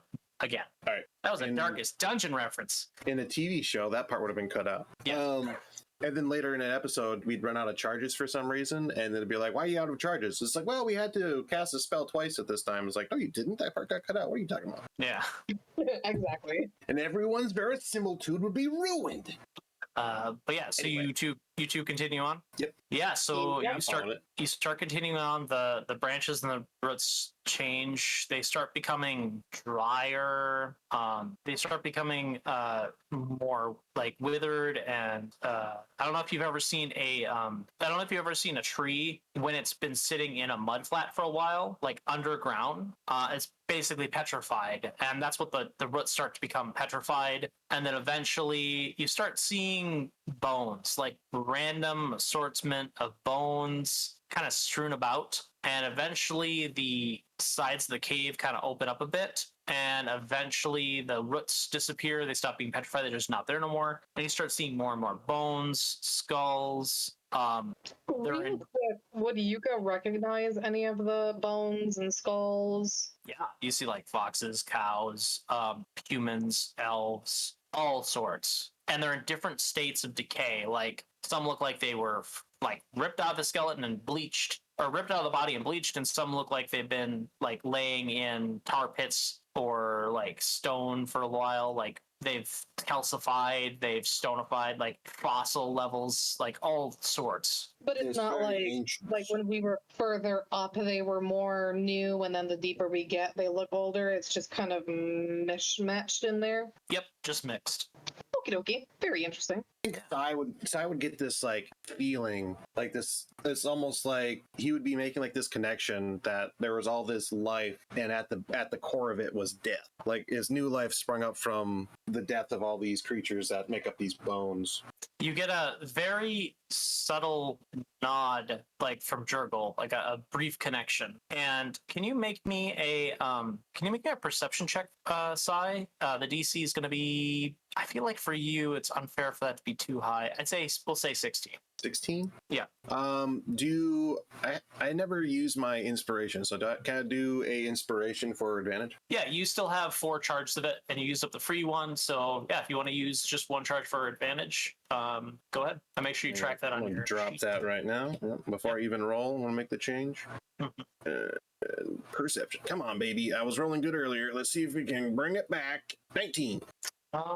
19. That's good. Or good I enough. think you said it was 16, but I Yes. do not have perception checks, so I don't get a factor. Yeah, that's all right. So as you're walking, you get that nod, right? And you're kind of thinking about Jurgle, and you start thinking of like your faith, your religion as its whole, and you start kind of like taking, like everyone does this to a degree. It's called like taking stock in reality. Like you're kind of reassessing things, and you recognize something particularly missing, but you're not. You know, it's involved with like this natural feeling you have when you go about doing things. And it feels absent. You're not sure why for a bit, and then it hits you like after a bit of walking, and you see like the bones get worse, and eventually there's this like you start realizing like, and you realize this right away, but like you start realizing that it stopped being a cave, and now it's just kind of fields of bones. And the moment you see the fields of bones, you recognize what's missing. The connection to Kellamvor is just absent. And you've never, maybe you tell me, does Sai, because Sai is not a cleric, quote unquote, but Sai has faith and Sai practices. And I think we've implied before that there's some guidance that has been given to you by Kellamvor, by extension Jurgle, et cetera, that you kind of feel that presence. And that is that something Sai feels, or is this something that maybe Sai has never felt before, but it's always been there, and now that it's absent, he's now aware of it? Well, I always interpreted Sai's religious faith in this setting as so it's sort of like the religious faith an NPC has who doesn't actually have any like divine caster levels does. Like they follow the teachings, they go to church, they pray, but they don't necessarily ever have any direct interaction with the being in which they choose to believe in. Right. But as you've described your setting has the gods, quote unquote, in your setting have a more direct impact, sort like to their followers. Yep. So I guess but as you stated, real quick, because just to affirm what you're going for, as you stated, like, yeah, there are clerics who obviously are getting their powers from devotion. But there are people who follow religions that, just like in our world, we everyone makes claims that, that's divine favor, and you've seen elements of that, exact evidence of that divine favor in your own personal life. And what I'm asking you is, do you think this is something that this presence that you is now gone, something that you've always been aware of, or is this something that you think is now absent now, so now you're noticing it? The idea of the sort of noticing like an absence of presence more than the alternative. I think that sounds more appropriate for the setting, in my opinion. Say that one more time. Sorry, I was doing too much at once. Oh, I was just saying, I think I like that idea the more, is that like it's like being in a it's like always living in a space that's got some kind of noise happening. Oh, and then going into a vacuum chamber. Yeah, for the first time. Notice that this noise that you've been around your whole life is all of a sudden silent, and so I like the idea of sort of feeling noticing its absence. Okay. But as far as as kind of what that could mean, I'm not 100% sure, but I feel like that feels appropriate for the situation. Cool, I like that. Yeah. Just to clarify, you said then what Sai would effectively be experiencing is we ended up in a space that lacks Kellamvor. Yes, you've recognized it finally, and you like did a little bit more mental cataloging, and you're like, yep, that's definitely what's missing. Okay. I think there would be sort of intrinsic panic he would feel, but he would also be trying to stay composed. Do you want to try to attempt to, because you realize like how connected you are to Jurgle right now and Yuka, even when you're not in that subliminal space of the blackness, do you want to try and hide that, or do you want to allow it to be expressed? I think he would just like, I think he would just like, from like a roleplay standpoint, I think what he would do is he would kind of like mutter under his breath at some point that it's like being trapped in a room with no air. Or like he would start kind of like, he'd have like a little bit of nervous sweat rolling down his face. And so like, but he's not like running, he's not going to like exclaim out loud that. Right. You're tampering the panic down, but you're not trying to hide it. Yeah. He's like if anyone just casually paid any attention to him, they would know that there's something unsettling in that person's life. So I guess like if you want me to roll a stealth check, I can. Nah. But he's not like. If you're like, I want to hide this from them, then I will. But if you're like, nah, I'll just express it, that's fine. Yeah. So you express this out, and after a little bit of walking, well, Yuka, you definitely heard Sai whisper whatever it was. Sai, what was the exact words you would have like? Yeah. Like, it's like being in a room with no air, or just coming up from a swim and trying to take a breath and finding nothingness to fill your lungs. Yeah. So Yuka, do you want to respond to that at all? Yeah, kind of relating to the wind and the air metaphor from earlier that she was experiencing. I can imagine that Yuka feels equally terrified by this, even though she doesn't necessarily believe in this Kellamvor or even the Jurgle by any means. This is, just kind of shocking to her. And do you express anything to Sai, let him know that he heard you, or just going forward? Or letting him know that you heard him. Yeah, no, I would absolutely acknowledge what he said and say, that's terrifying. Let me know if anything changes, okay? Yeah, so after a while of this, like, almost fields of bones on either side, the pendant stops for a moment, and it moves up to you, Sai, like out in front of you. I'll hold out my hand. Catch it. Yep, it presses in your hand, and both of you are now in subliminal black space again with the creature we know as Jurgle in its tooth and fanged kaleidoscope. And you get the impression that the attention, Yuka, you get the impression the attention is on Sai, and Sai, you know that. But Jurgle's not saying anything, so it's obvious that he wants to communicate in some way or form. I mean, we could try the speak with dead spell. We're surrounding the field of bones. There's definitely dead here. It shakes its head and points to it points a paw towards you, then towards its chest, and then its head. I'll put on the pendant. God damn it! I mean, you go to do that. It shakes its head. Points to your head. It points to you and then its head. Try putting the pendant around Jurgle's head, even though I'm sure the invisible fence is still there. Yeah, it shakes its head. Yeah, the wall is still there. I can start trying random things, but I'm not entirely sure what you're getting at. I guess the next thing I would try is maybe hold the amulet up to my head and then try like meditating on it or something. It shakes its head and then it.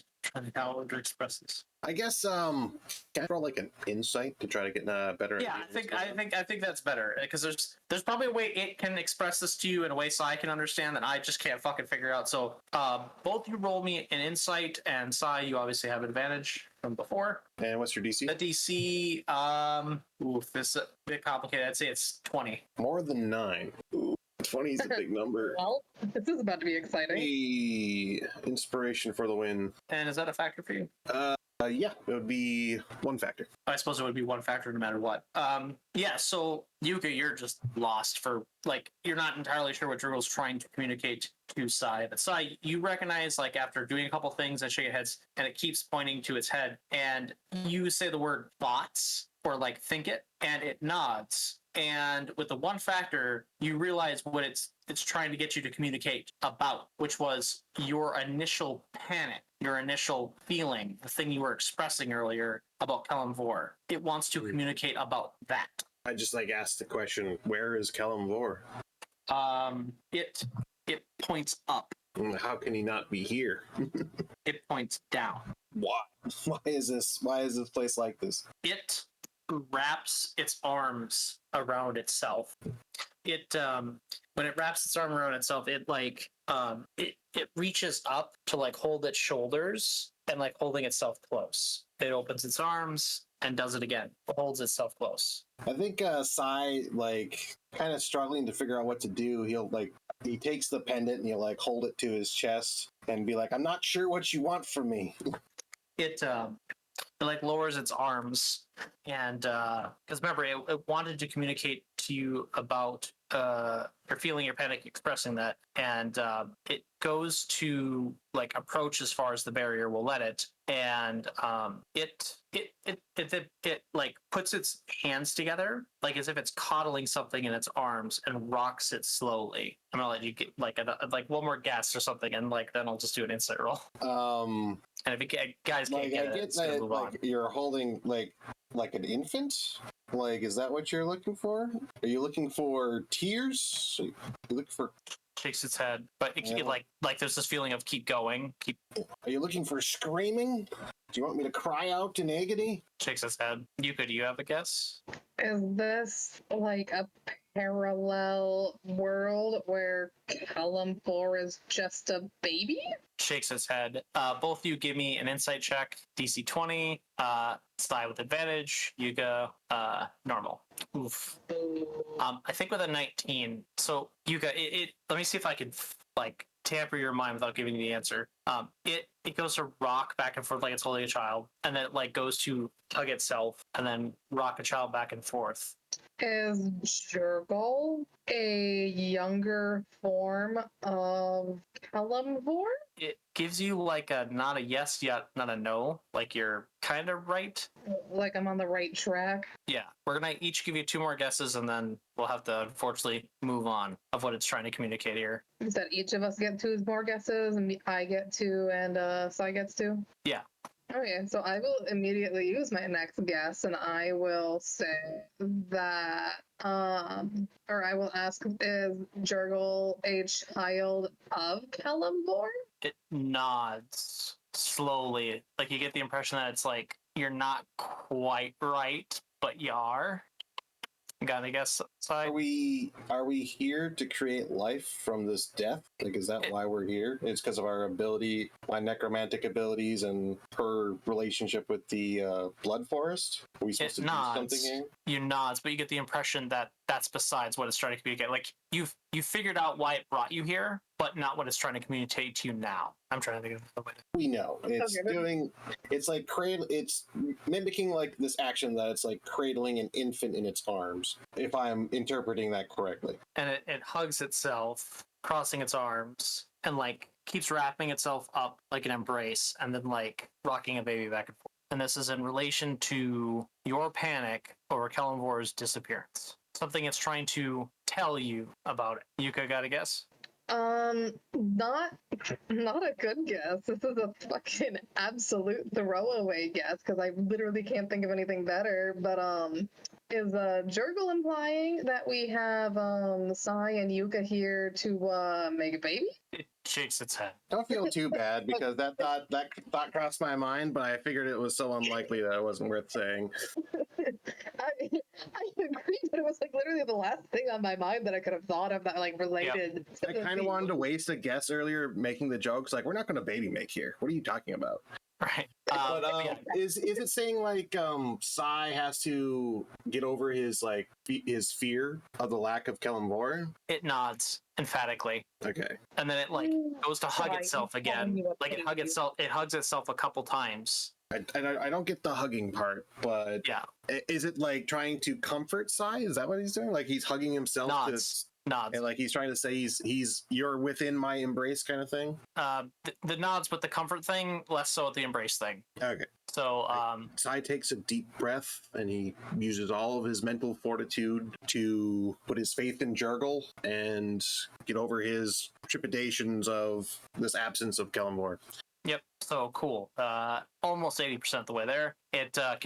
You come out of the liminal space. You guys continue on your path, and eventually you end up at a.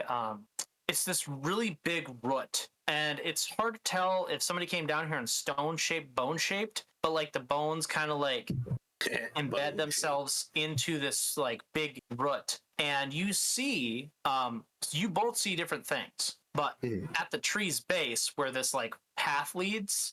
Sai, you see this weird mullapar, like it's this kind of like ambiguity of magic that is kind of like thrashing about. And you remember that the elves said that there are ley lines. I don't even need you to roll for this. You're pretty damn sure this is a ley line. Yuka, you see something slightly different. You see what kind of looks like a rift, and you're kind of sure you've seen this before. Give me a guess what's a memory check? We'll just say give me an insight check into yourself. You're looking for a DC 18. Deep within yourself.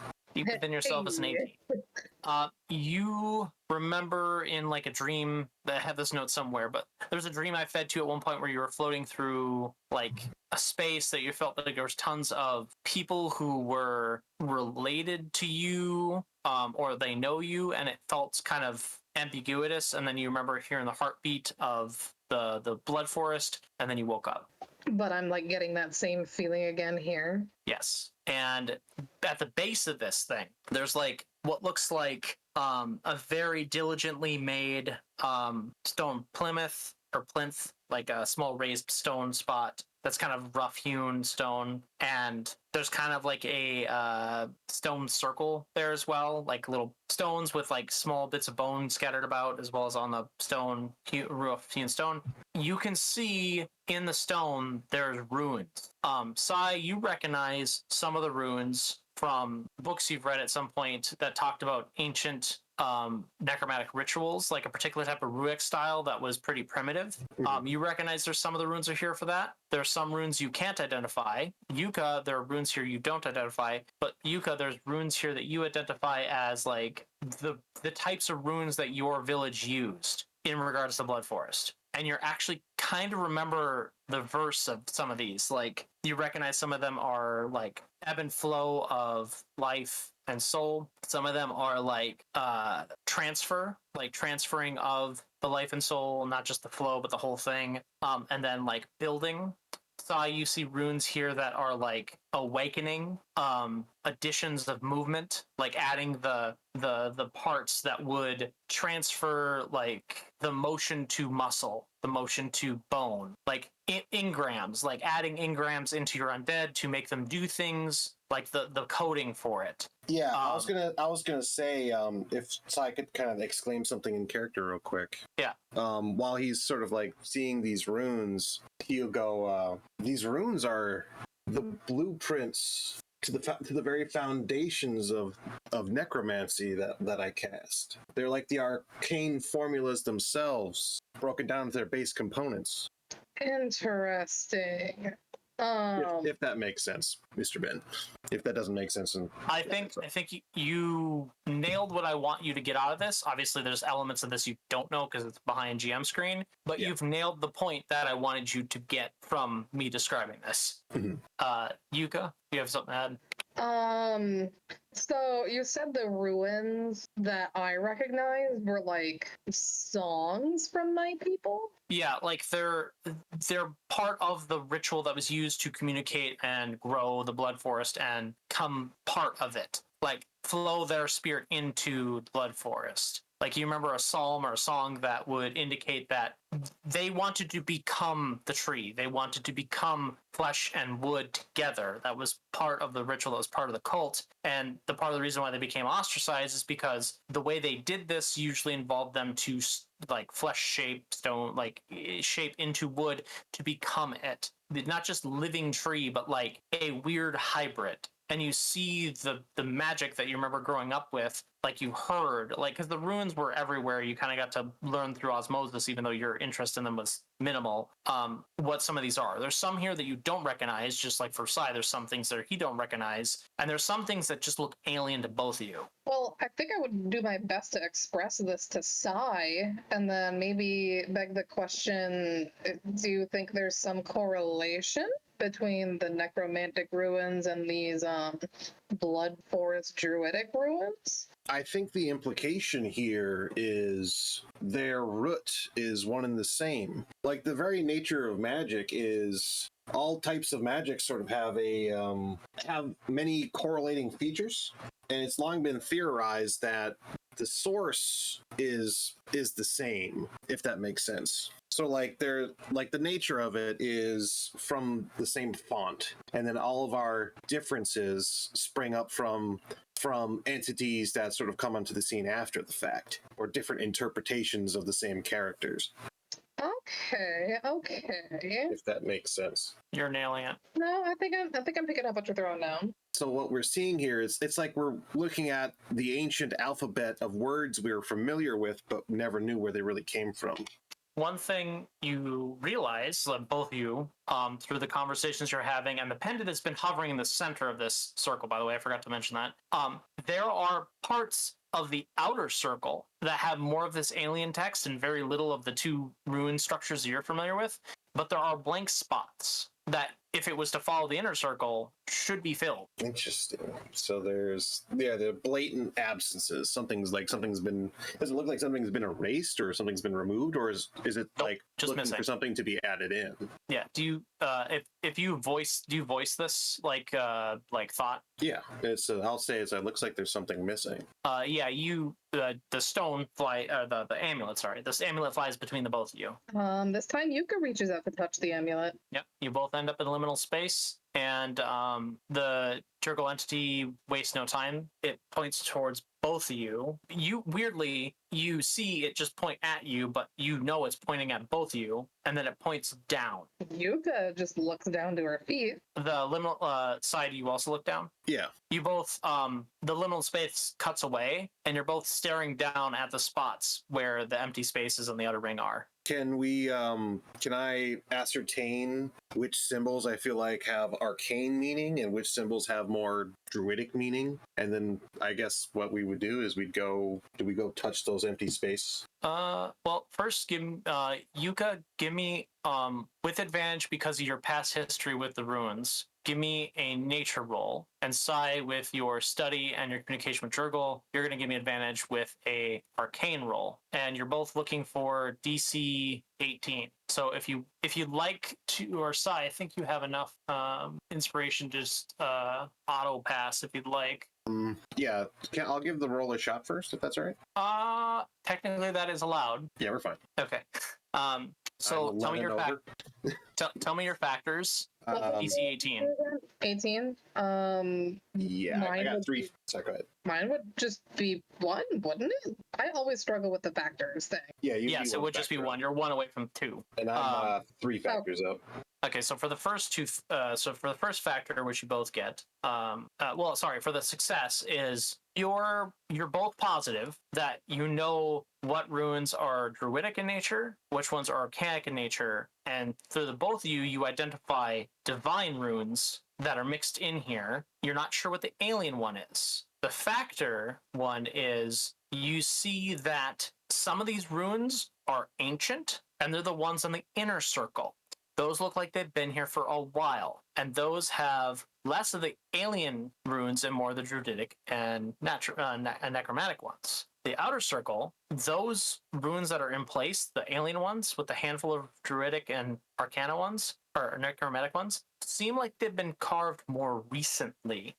Franco, the other factor you get is you can tell that the cut of these runes were done in a magic way. They weren't done with tools. Mm-hmm. And your last factor you can hold in case you want to use it for something else. Okay. Interesting. So there's 2 spaces that are missing, you said, and they're near the outer edge of the circle? Yes. There are runes that are missing, yes. 2 runes that are missing. Can you just use it, like, you just have to carve it in with magic, or do you have to use a specific spell? You believe that you can carve it in with magic. You can do this with prestidigitation with the soft stone that's here, and you realize you can do this with Druidcraft.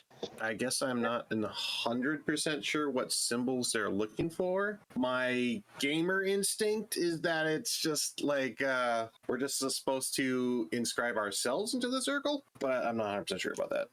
Do you, besides the word using gamer instincts, do you express that outward? Like, I guess that's what that's what I'm pondering outwardly to Yuka, I guess, is the reason why we're here because we're the pieces that are missing? When you do that, the amulet flies between you two again. Don't all everybody reach for it at once. Yuka goes ahead and reaches out her hand toward the amulet. Can I just, because this should be the last time you need to do this, can I just say you both actively reach out for it at the exact same time? Yeah, that's fine. That's what I was kind of somewhat implying. Yeah, so yeah, you both reach out immediately, grab it, and Kellenvor is now kneeling there, and Jurgle? sorry. Damn. Jurgle.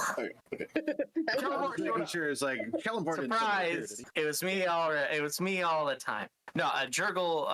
Jurgle is sorry, I was writing the word Kellenborn. That's why it's stuck in my head. Jurgle is there, and it looks kind of sway, and it's on its knees, and you can see that the at some point the cage started getting tighter, and it looks at both you, and then it looks at Sai and nods emphatically, and you get the feeling of you are the missing pieces. And then the connection breaks away, and then the amulet, the liminal space falls away, the amulet falls to the ground, and lands in the center of the circle. So we just inscribe our names? I don't know if our names are necessarily what it's looking for, but perhaps like a wizard's arcane mark is sort of like it's an advanced form of language. Like it isn't just random. It's not just a picture. It's not just an image. It describes their very existence. You could give me an insight roll towards yourself. Give yourself advantage. You're looking for a DC 15. If you've heard of the concept of a true name, it's sort of like that, but not quite as dramatic. Yeah, there's something. Okay. There's something you're remembering from your past when Sai specifically says true name, and you're trying to remember from your past. That seems extremely similar to you when you remember your parents were carving their true names into the trees that would be them, into the bark. And you know at some point you were given one of these symbols, but you're struggling to remember it. Oh, okay. So I am struggling to remember the symbol. Mm-hmm. Damn. I think Sai is having a slight existential crisis. It's like if this magic circle is a approximation of the nature of the magic of this entire world in which we exist, any modification to the circle would fundamentally change the laws of reality as we know it. Like we just all of a sudden, there's a whiteboard that appears in the background. He's just Pepe CVing the entire thing. It's like we can't just arbitrarily inscribe symbols upon this shape. If this is what I think it is, we would be altering the world, everything, the heavens and the earth. We would be akin to the gods. I am imagining Sai right now. It has like prestidigitation, like a bunch of pieces of paper tied together with a red string along. Like it's Peppa Sylvia. Yeah. Exactly. It's like we can't possibly believe we're worthy to inscribe anything here, can we? I mean, we've been brought here by a god, theoretically. I mean, actually. It's me. It's not so surprising with me, but you. And Yuka kind of scratches the top of her head. Well, that's kind of rude, isn't it? Wait. Didn't Sai also reach out to Hisra? No. No. You and Alrilla are the only ones who have ever touched that thing. Okay. I'm not going to let an alien monster change the nature of my existence. It was thanks to Arilla that you found out that she might not be telling the whole truth, and thanks to the thing that's floating around in Liam's head, you're pretty sure she isn't telling the whole truth. Matter of fact, she might be a bad guy. It's just really hard. Actually, no. They're impossible for you and Arilla to admit that. Still Mummy Hisra. That's fine, though. We'll get over that feeling. Can I help Yuka kind of figure out her past symbol? I have the spell enhanced ability prepared. Like, could I cast it on her to enhance her whatever that insight's going off of? Which is it's based off wisdom, I think. Or is it intelligence? I think it's wisdom. It's wisdom. Oh, I just double check. Okay. So yeah, I love that thought. I love that thought. Cast the spell. Use up the spell slot. Yuka, tell me what it looks like when you cast a spell. Like, because you're using the spell almost slightly different, right? This is like, enhanced ability. Like, it's like enhancing somebody's ability or its strength or its muscle or something, but you're delving deeper. You're trying to enhance her memory. Tell me what that looks like. And then Yuka, tell me what that looks like internally, then go ahead and roll with advantage, and you only need to make a DC 10, and if you succeed, tell me how Sai sifting through your memories gives you the symbol you need. So let's start with Sai, describe it. Insight, correct? Say what? Say again. The roll is going to be insight then, correct? Yeah, insight, at advantage, DC 10, but first Sai, describe what you're going to do, then you're going to roll, and then you're going to describe how that helped. Or didn't work. Depending on the result of the check, yeah. Yes. I just looked to Yuka. It's like, I can tell you're thinking something's there. What are you thinking? Like, you're looking for something?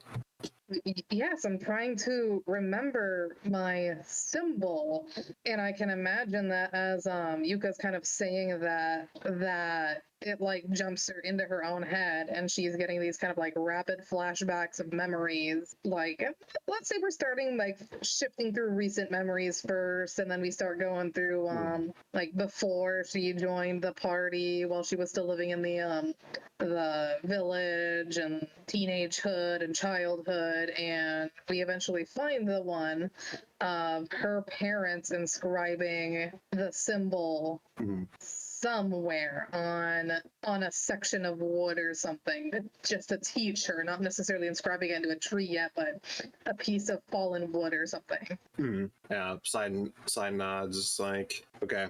I think I can try to help you. There's no guarantee, but I have a spell that should be able to help your ability to recall. In hindsight, there's probably a better spell for this. Yeah. All right. So, like, he'll direct you, just kind of like kneel down in front of me, and then he'll like stand behind you and like put his hands kind of like on your head, not like flat, but like his right hand, like his thumb and index finger will touch your right kind of frontal lobe, and then like his left hand will touch your left frontal lobe, and you'll cast a spell that should help drive away any fuzziness in your memory. And is this where you want me to make a roll, Ben? Yeah. Hey, roll good that time. What's the factor on that? If you decrease the roll to 10, and your insight's checked, isn't it? Oh, actually, your insight's probably not checked. Insight is not checked for me. So that's okay, 2. So it'd be 2 factors then. Okay. So now go ahead and describe how you remembering this symbol came about. So yeah, kind of like my little... Oh, real quick. And then tell me what true name it is. I mean, in all honesty, I swear to God, we decided that Yuka was like the true name that I was given. You can make that canon right now if it's Yuka or if it's what was your name? A something? Azalis. Azalis. Yeah, you can pick that right now. Is your true name? It's either that was always your true name and the spirit doesn't define you, or it's that Yuka was your true name and your fucking parents knew it, which means that they knew how important you were to their whole thing. I mean, in all honesty, I like the idea that Yuka is the true name. So we will have Yuka be the true name, but you know, let's make this a nice druidic symbol though, because I chose the name Azalis based on some like rough D&D elvish language kind of phonetics, and the name Azalis is like wind in the leaves or something like that, I think is what I figured out when I was kind of trying to make the name. So I imagine that Yuka and the druidic symbol behind Yuka would be similar to Azalis then, with symbology behind like wind and blowing through the canopy of a tree. That was not planned. I didn't know that, but Yuka is I know. one word from one. Yuka is a Slavic term for one of 2 winds, because there was 2 souls of Yuka. So it's like 2 winds meeting together to make a storm is the formation of these 2 gods. But Yuka is one of the northern wind, and the other is the eastern wind. So that's funny that just worked out that way. Right, exactly. I think when you mentioned it to me before, and I don't think I ever brought up like why I kind of decided on the name that I decided on, but I was like, that's interesting. Fancy. So go ahead and describe how this memory comes about. But yeah, kind of like I was describing earlier, going back through the flashing of memories, and we're able to focus on the one from Yuka's childhood, where her parents are showing her how to inscribe the symbol of her true name onto a section of fallen wood.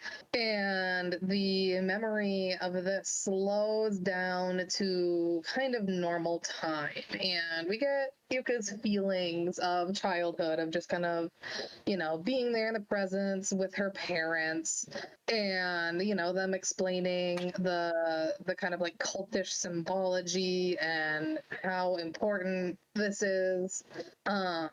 And then, yeah, she recognizes the symbols of, like, the wind and rustling through trees, and is able to recall her symbol. Say you're there in your memory, and you'll hear Sai's voice kind of ring out somewhat distantly. Can you see it?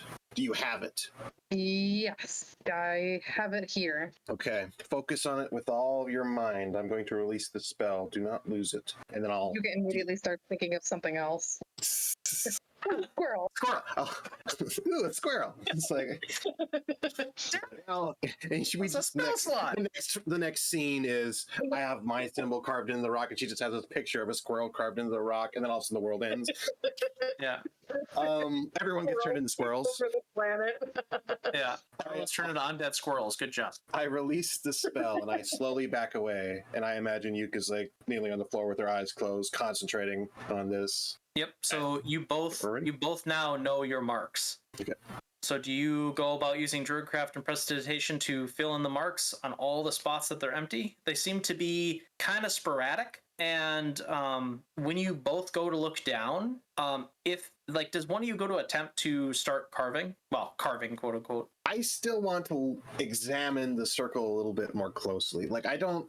you want to do a thaumaturgical essay on it? I don't know about that necessarily, but I don't know necessarily exactly what it's looking for. Like, I believe that we're supposed to put these inscriptions on here, but at the same time, it's not like I have full comprehension of the nature of this magic circle, and I don't want to necessarily like make a mistake and like carve something in somewhere that we weren't supposed to. I guess I'm trying to understand the question more before I try to put in an answer.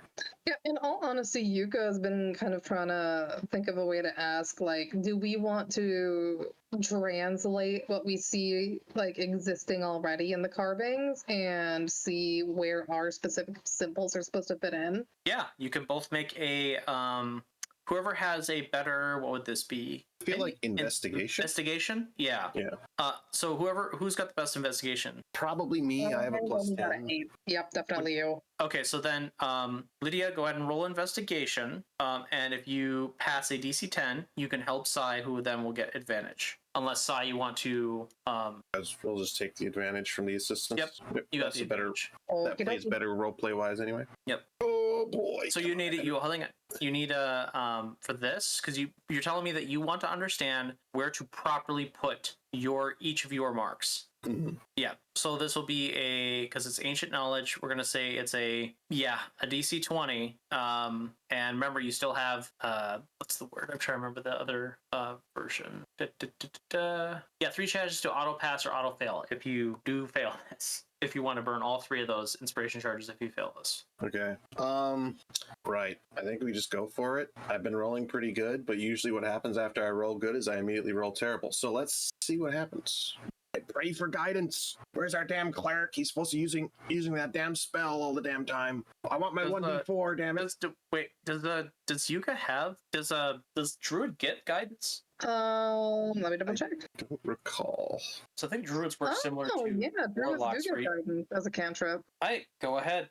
We'll say for this, because you didn't have it prepped, we'll say everything is aligning and the enhancement memory has allowed you to imbue the druidic knowledge to help Sai along. So Sai, you can roll at advantage with guidance D4. What was the DC again for this investigation check? 20. Yeah, so for guidance, what do I roll a D4 first? Nope, it would just be you used a cantrip, that's all. Oh, okay, fair enough. Hey, I rolled pretty good. Do we want to add on the guidance there to see if I can... Yeah, add on the guidance, because the factor is going to matter here for a lot of things. Yeah, so go ahead and just roll 1d4. Yeah, Lydia, just do /R 1d4.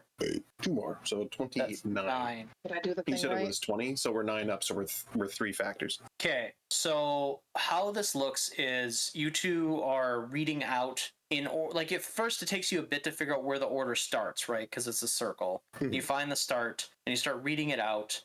Both you give me you're gonna get the right locations where you need to put this, but now I'm gonna see if you guys can interpret this, because both of you have knowledge as well as the missing gaps to see if you can figure out what this thing is gonna do. Both of you give me an insight check. It's DC 20. You don't get any advantage. We'll say you both get guidance just because fuck it. I might need the guidance. you want me to roll it? Yeah, you can roll it, and then you could. So we're both rolling 1d4 again? Yep. Well, you're rolling your insight with a d4, yes. So I would have missed that without guidance then. But you were fine. You got 2 factors. I don't get any factors, but I do pass with guidance. Yep. So the pass and the first factor are actually just the. Oh, remind me, is your insight checked, Lydia? So you might only Insight get. is not checked. So you only get you one each just pass. You each just pass. Well, Lydia gets plus is at a 26 with her Yeah. her guidance roll. So technically, even without it being checked. Yeah. Sorry. Yeah. So so you get 1 insight. So what you both find out is that you're starting to realize that these alien symbols and these divine symbols. Sai, you recognize that these divine symbols are Jurgo related, but they're old, very, very old. And then you start realizing that some of the alien symbols you think might actually be religious symbols, and they're very old, and they're related to Kalimvor. And you think all of the alien symbols are those. And you're reading through it, and you're identifying that the life and lay flow of how release and transfer, and then yours is like animate to bone and to connective. You're pretty sure that if you add your names in here, your real names, your marks, that what this is going to do is you are sharing parts of you, something of you, that is going to connect with Jurgle and rip him free of Kalimvor. The factor, or actually, sorry, I state that. You're going to tell, sorry, I screwed up a bit. It would have been ripped him free of something.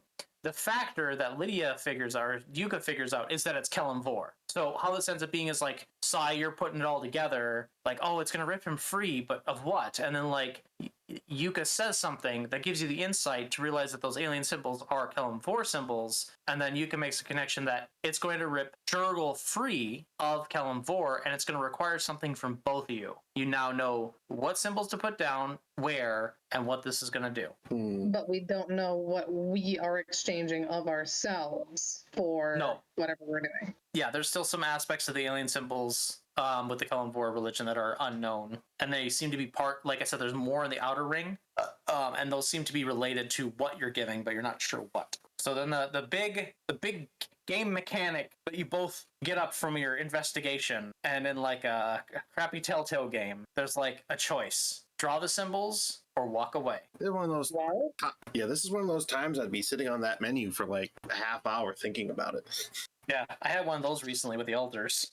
Well, Sai, this is one of your deities. What do you want to do? I've had such faith in Jurgle for so long. If someone who was high up in the church told me to do something, I would do it without a second thought.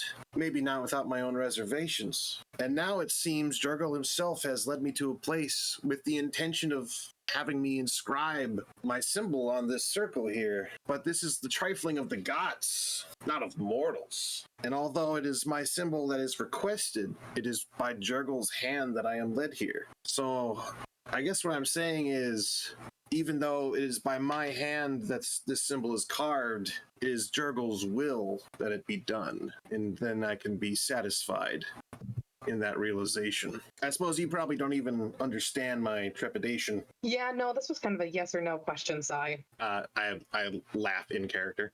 Just basically like that, like a little chuckle. There's a laugh track. It just like cuts to a sci-fi or a comedy skit. It's like, and then just suddenly cuts off. Maybe not that bad. I'll kind of like reach my hand up, pointing towards where one of the spots where my symbol would be inscribed, and I do the magic and inscribe the symbol there. Let's proceed. Yep. So Lydia, or sorry, Yuka, do you follow suit? Yep. Okay. So each you inscribe each of your symbol 8 times in the outer ring, and once, just out of fun cinematic, who does the last one? Do the last one if that's all right. Fine by me. Okay. Yeah. So Yuka, you like you etch in yours. And Sai looks down, looks at the pendant, etches his last one in, and from the pendant, there's this ring, like a tinnitus ring that you both hear, and it starts to get worse. And eventually, both of you start to feel dizzy. And at one point, you find yourselves kind of like it feels like you're blacking out, but you're still aware, kind of like laughing gas level. And at some point, you guys are in the air, and there is this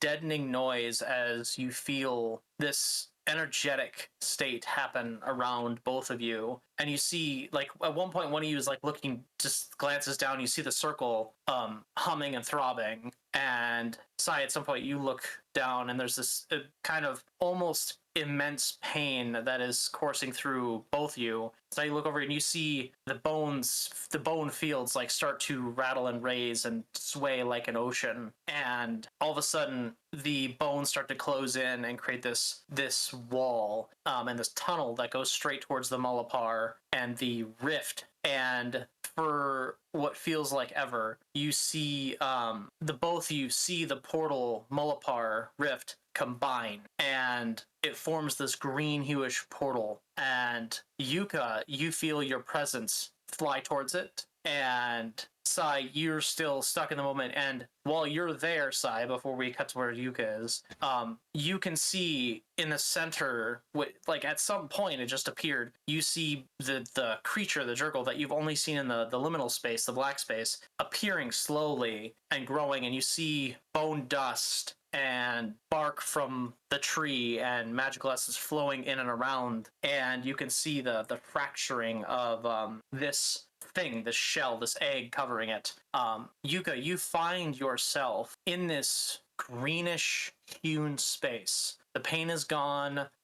You feel at peace. And you look around you and you see tons and tons of these little tiny lights, and they're all flying around and flowing. And you're looking around, you can see these kind of astrally kind of tendrils and vines all coming from thousands of billions of different directions. It makes your head spin, and they're all culminating in one space. And as you turn to look at that space, you can see at the epicenter this kind of bright glow, and it's encaged in these vines, and it's being held back. And inside the vines, at some point, you find yourself moving towards it.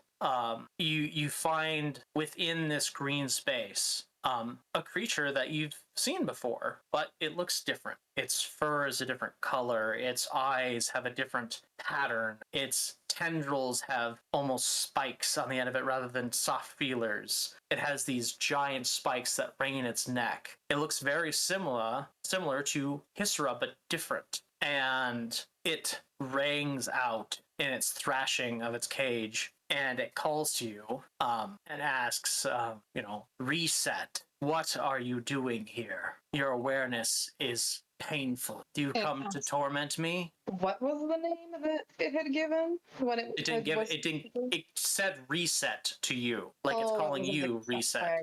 Anyway, Yuka would respond very confused. I don't know what you're talking about. To torment you? Who are you? You do not know. You are touched by her. She did not tell you of her first experiment. Yuka gasps. How do you know about me and Isra? The light shines. Yeah, the light shines bright, and there's like this. It sounds like bones cracking as the vines bulge. Because she did this to me, and I would recognize her filth, her stench on any creature who comes through here. What are you to her? Are you an experiment? And again, the light glows bright. So am I gathering that this new creature is also trapped? I wouldn't say it's new, but yeah. I have to use the restroom real quick. I will be like a literal minute. Yep. Okay, have fun. So it's an experiment of Hysra. Am I getting the same feeling that this is Jorgal that we were talking to earlier? No, not at all. Okay, but I would know this creature. No, you just know that it's definitely of the same species. Oh, okay, gotcha. But we're not trapped. So what is the creature getting at by saying that Hysra was the one who put them here? I mean, are you asking it, like, why are you, like, what are you asking? Are you asking me, asking it? I guess I'm kind of trying to meta question now. Let me pose it as like a question that I would be asking it. Okay, let me ask you a couple of questions. Where are we right now? Many call this hell, heaven. What did you say? And you hear like it says many would call this, and you hear like an amalgamation of names: hell, heaven, yantra, corpo, bafo, and pizzi, todasamantaro. Like it's naming thousands of them off. It's causing you pain just like how quickly it's naming them. And then one name rings in your head because it's familiar to you: Essence Grove, which was what your welcome back. The Essence Grove is what your family, your cult that you were part of, used to pull energy to help bind them to the blood force, the trees. So I am a conduit to protect what you see as gods. So you are to protect Hisra and those like her? Yes. Cowards, starting a war they couldn't win. Of course, take the one who doesn't want to fight, one who merely wants to rest, and put him in internal agony and torment, all to power their fear, protect them. Well, is there something I can do to help your situation? Is there a way for me to free you from your burdens? Free me. Break the cycle. Be the reset you were meant to be. Well, I know where one is. How do we find the others? They're both here. If you also come here out of whatever way you've arrived, any normal method, you will continue the cycle and nothing will change. So there is only one other. You are the only one left. Oh, okay. Yuka kind of shudders at the thought. No pressure. Exactly, no pressure. What and how did you get here? What and how I get here? Well, I'm bad at English. What and how did you get here, or what got you here? I mean, that is a good question. I don't really know how I got here. I just followed the wind because I was being like pulled in to like this portal thing, right? Is what you were describing earlier? Yes. Are you deliberately trying to obfuscate that you were kind of led here by Jurgle? Or is that... You know what? Yeah, that might be a better questioning route then, too. Like, are you, like, Preko's right, are you trying to hide that fact, or are you going to be honest? No. I would not be trying to hide that Jurgle led us here. Or so would you tell it that, like...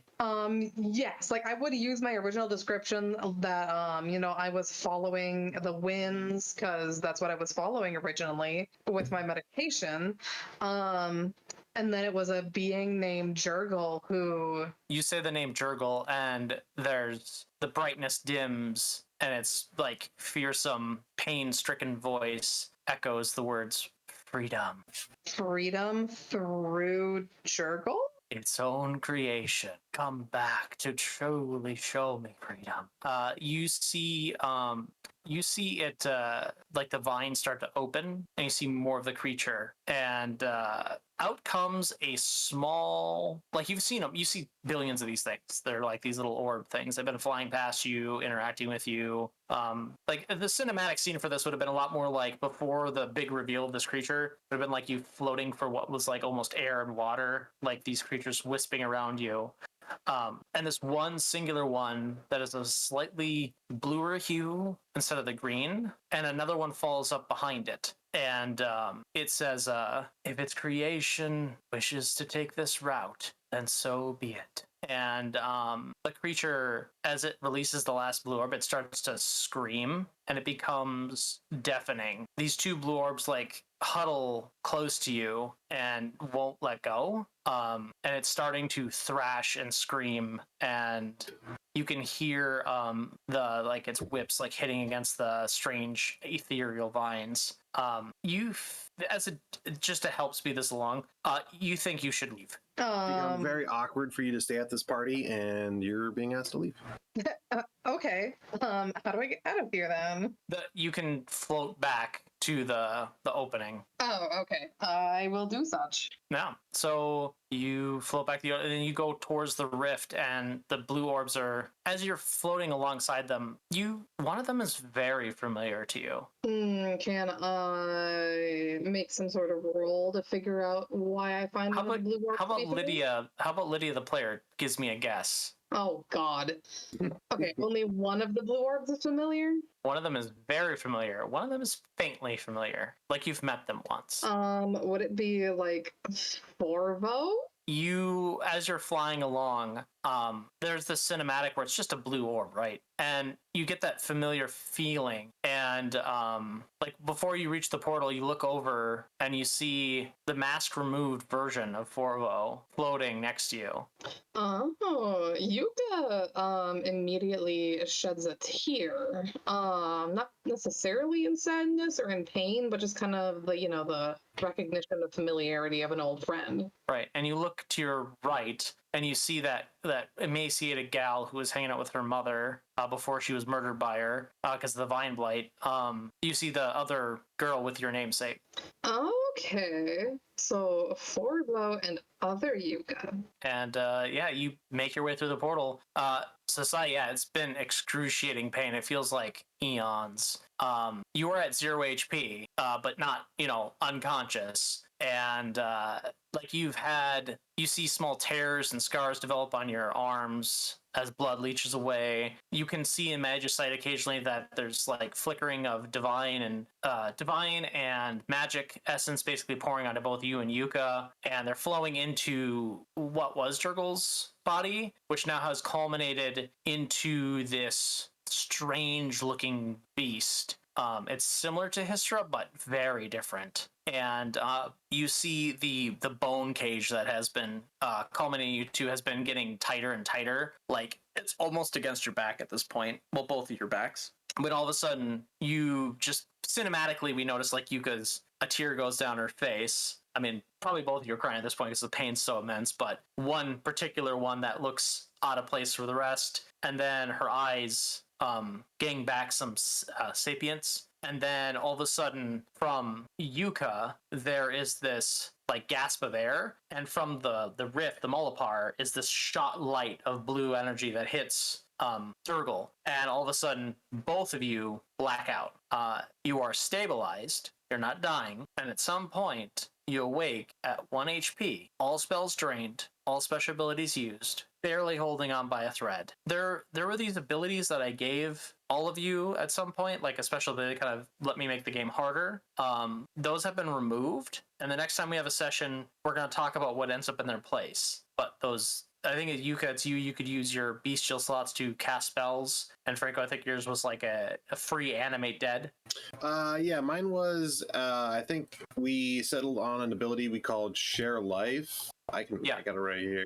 Share my life. Yeah, it was like I could like use it to give my undead a attack damage bonus. Yep, I remember this now, and yeah, so those are gone, and we'll talk about what they're replaced with later. But you both awaken at this circle, and you feel this quashing bliss wash over you. This like morphine, right? Like pain is ebbing away, the headache is subsiding, the fog is lifting, and slowly you basically gain temporary HP, enough to be conscious. And sitting before you, looking towards the Molopar, is this, Hystra-looking creature that has spikes all over it, that doesn't have the tendrils on its back like the other ones do, and it has massive fangs and has weird, like almost boar facial features. And it looks to you, Sai, and says, "Oh, you're finally awake." God damn it! Not again. Sorry, not again. I don't want to play again. No. It does. It looks over to you, and it speaks. And it says, I thank you, Cyrith, for freeing me. Since this is my first time experiencing this creature, I just kind of warily roll myself over and like so I can look at it clearly, and I just kind of question, who are you? Because it doesn't look like. Go ahead. I was the elemental known as Jurgle, and it raises its like front. I guess it would be like a hoofed paw or something like that. Like closes its fist and says, made flesh and freed, and I have both of you to thank for that. There are many other of my brethren, abominations created by those that you would call gods, as tools. There's nothing more to continue this ever cycle, and you've led us on the path to end it. Your friends are going to be looking for you, but this won't be the last time you see of me. And it starts to walk, and all of a sudden it kind of like Dragon Ball Z style, like, you know how like when they do teleporting, short teleporting, does that. Gotcha. And this is when we start to hear quite a few voices yelling. One of them seems like, pretty sure it's Liam calling out for both of your guys' name. And we cut to black. So yeah, hopefully you both found that interesting. It was definitely interesting, for sure. Okay, hopefully you had fun then. No, good. I think if I could just add one last line that I would do, like when it says that it is the elemental known as Jurgle, I think Sai would just kind of like warily be looking at it and then just kind of nod in acceptance and like, and kind of like say, "That's good. I'm relieved." And he just kind of like slumps back down, barely conscious. Passes out. Yeah. Yuka, is there anything you wanted to prod or say in there? I know there was more of a connection between Sai and this thing than you, but I don't know, somewhat humorous while also being very serious to Yuka, as Yuka kind of regains consciousness, just kind of looking around at everything, hearing the final interaction of Sai and Jurgle, and she's kind of looking around. Where's my staff? As she loses consciousness again. Of course. You're paranoid. You have a problem. No I need my shit. staff. You have an addiction to a piece of driftwood. Stop. You need help. Specifically, driftwood made out of people. Exactly. That sounds awful. It's made from people. It's Soylent. Call me Soylent Green because I'm made of people. Yep. Okay. That actually wouldn't be a terrible druid name. Soylent. Soylent Green. That's pretty great. Secret cannibal, but not very secret. You use humans as fertilizer for your plants. Oh my god, a druid necromancer, like, cross-classing. Holy shit. I think there's a Rivika one called Druid of the or Circle of the Spores, I think. Which that is a thing. that. There's a necromancer druid subclass. Yeah, I think it's the Circle of the Spores. Turns out you're subclassing again. I think you can play it in Baldur's Gate 3. Oh, I think you're right. But yeah, funnily enough, I think it was added in Ravnica, the Magic the Gathering crossover. Mm-hmm. I haven't been taking notes. It's fine. I'm glad someone has. I've been procrastinating. But yeah, I mentioned to you before, Lydia, that your main goal would only ever happen at the very end of the game. So this is where you're going to get your level 4, your basic, because I told everyone they get their arcs when they meet their arc that they want to get to. They're going to get their free level up. This is your free level up. So Okay, fair enough. Wait, so if this is my free level up, did you want me to clear out all of my XP? Because I was already like 1 point away from having a level up anyway. Yeah, so basically what ends up happening with you is you jump up 2 levels. So instead of You're level 15 instead of 14. Okay. I'm picking up what you're going down now. So when I go to reach out to everyone to arrange the next session, which by the way I'm going to start running on I do want to try and get it so at least frankly, you're at least able to at least come every other session, if not every session. But I want to try and arrange it so that at least we can play with 2 people missing, but those one person doesn't need to be there is Michelle's and Shoob's character. But if they end up being the 2 missing, that's fine. But when it comes to special arcs, when it's coming to like important sessions like this where you need those people, if we can't get the times to arrange right, I might run sessions like this, have them recorded and documented, and then we'll move on from there. But yeah, next session, Franco, if you want to get yourself to 14, Lydia, do 2 levels up, and I will give you a new special ability that is distinctly, both of you are going to get the same thing. It's going to be related to this new Jurgle. Interesting. Yeah, all right. Cool. Well, I'm going to go do a bit of stomping around and clean up, and then I'll probably join the rest of them. That was good. Thank you. That was fun. Yeah, Yeah, but you enjoyed it.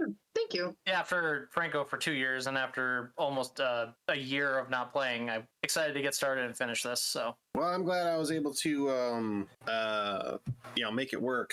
If it's enough notice, I should be able to get the day off. yeah, I plan on what I plan on doing is I'm going to make an event. I'm going to make a channel and I'm going to see if the events work that way. Otherwise, it might just announce to everyone, but whatever. Sure. That I'm basically going to pre-plan out as many sessions ahead of time as possible with as much timing as possible. Yeah. So Okay, fair enough. we might take a month or so to get this all planned out, but then it'll be a very consistent day every single time with a couple interruptions there because I'll be like it'll end up on a holiday and everyone's gone, or it'll all be off like a convention. It's like, oh well, that's just the automated thing, so it's whatever. But we'll figure it out. So again, appreciate both of you. Thank you. Glad you had fun.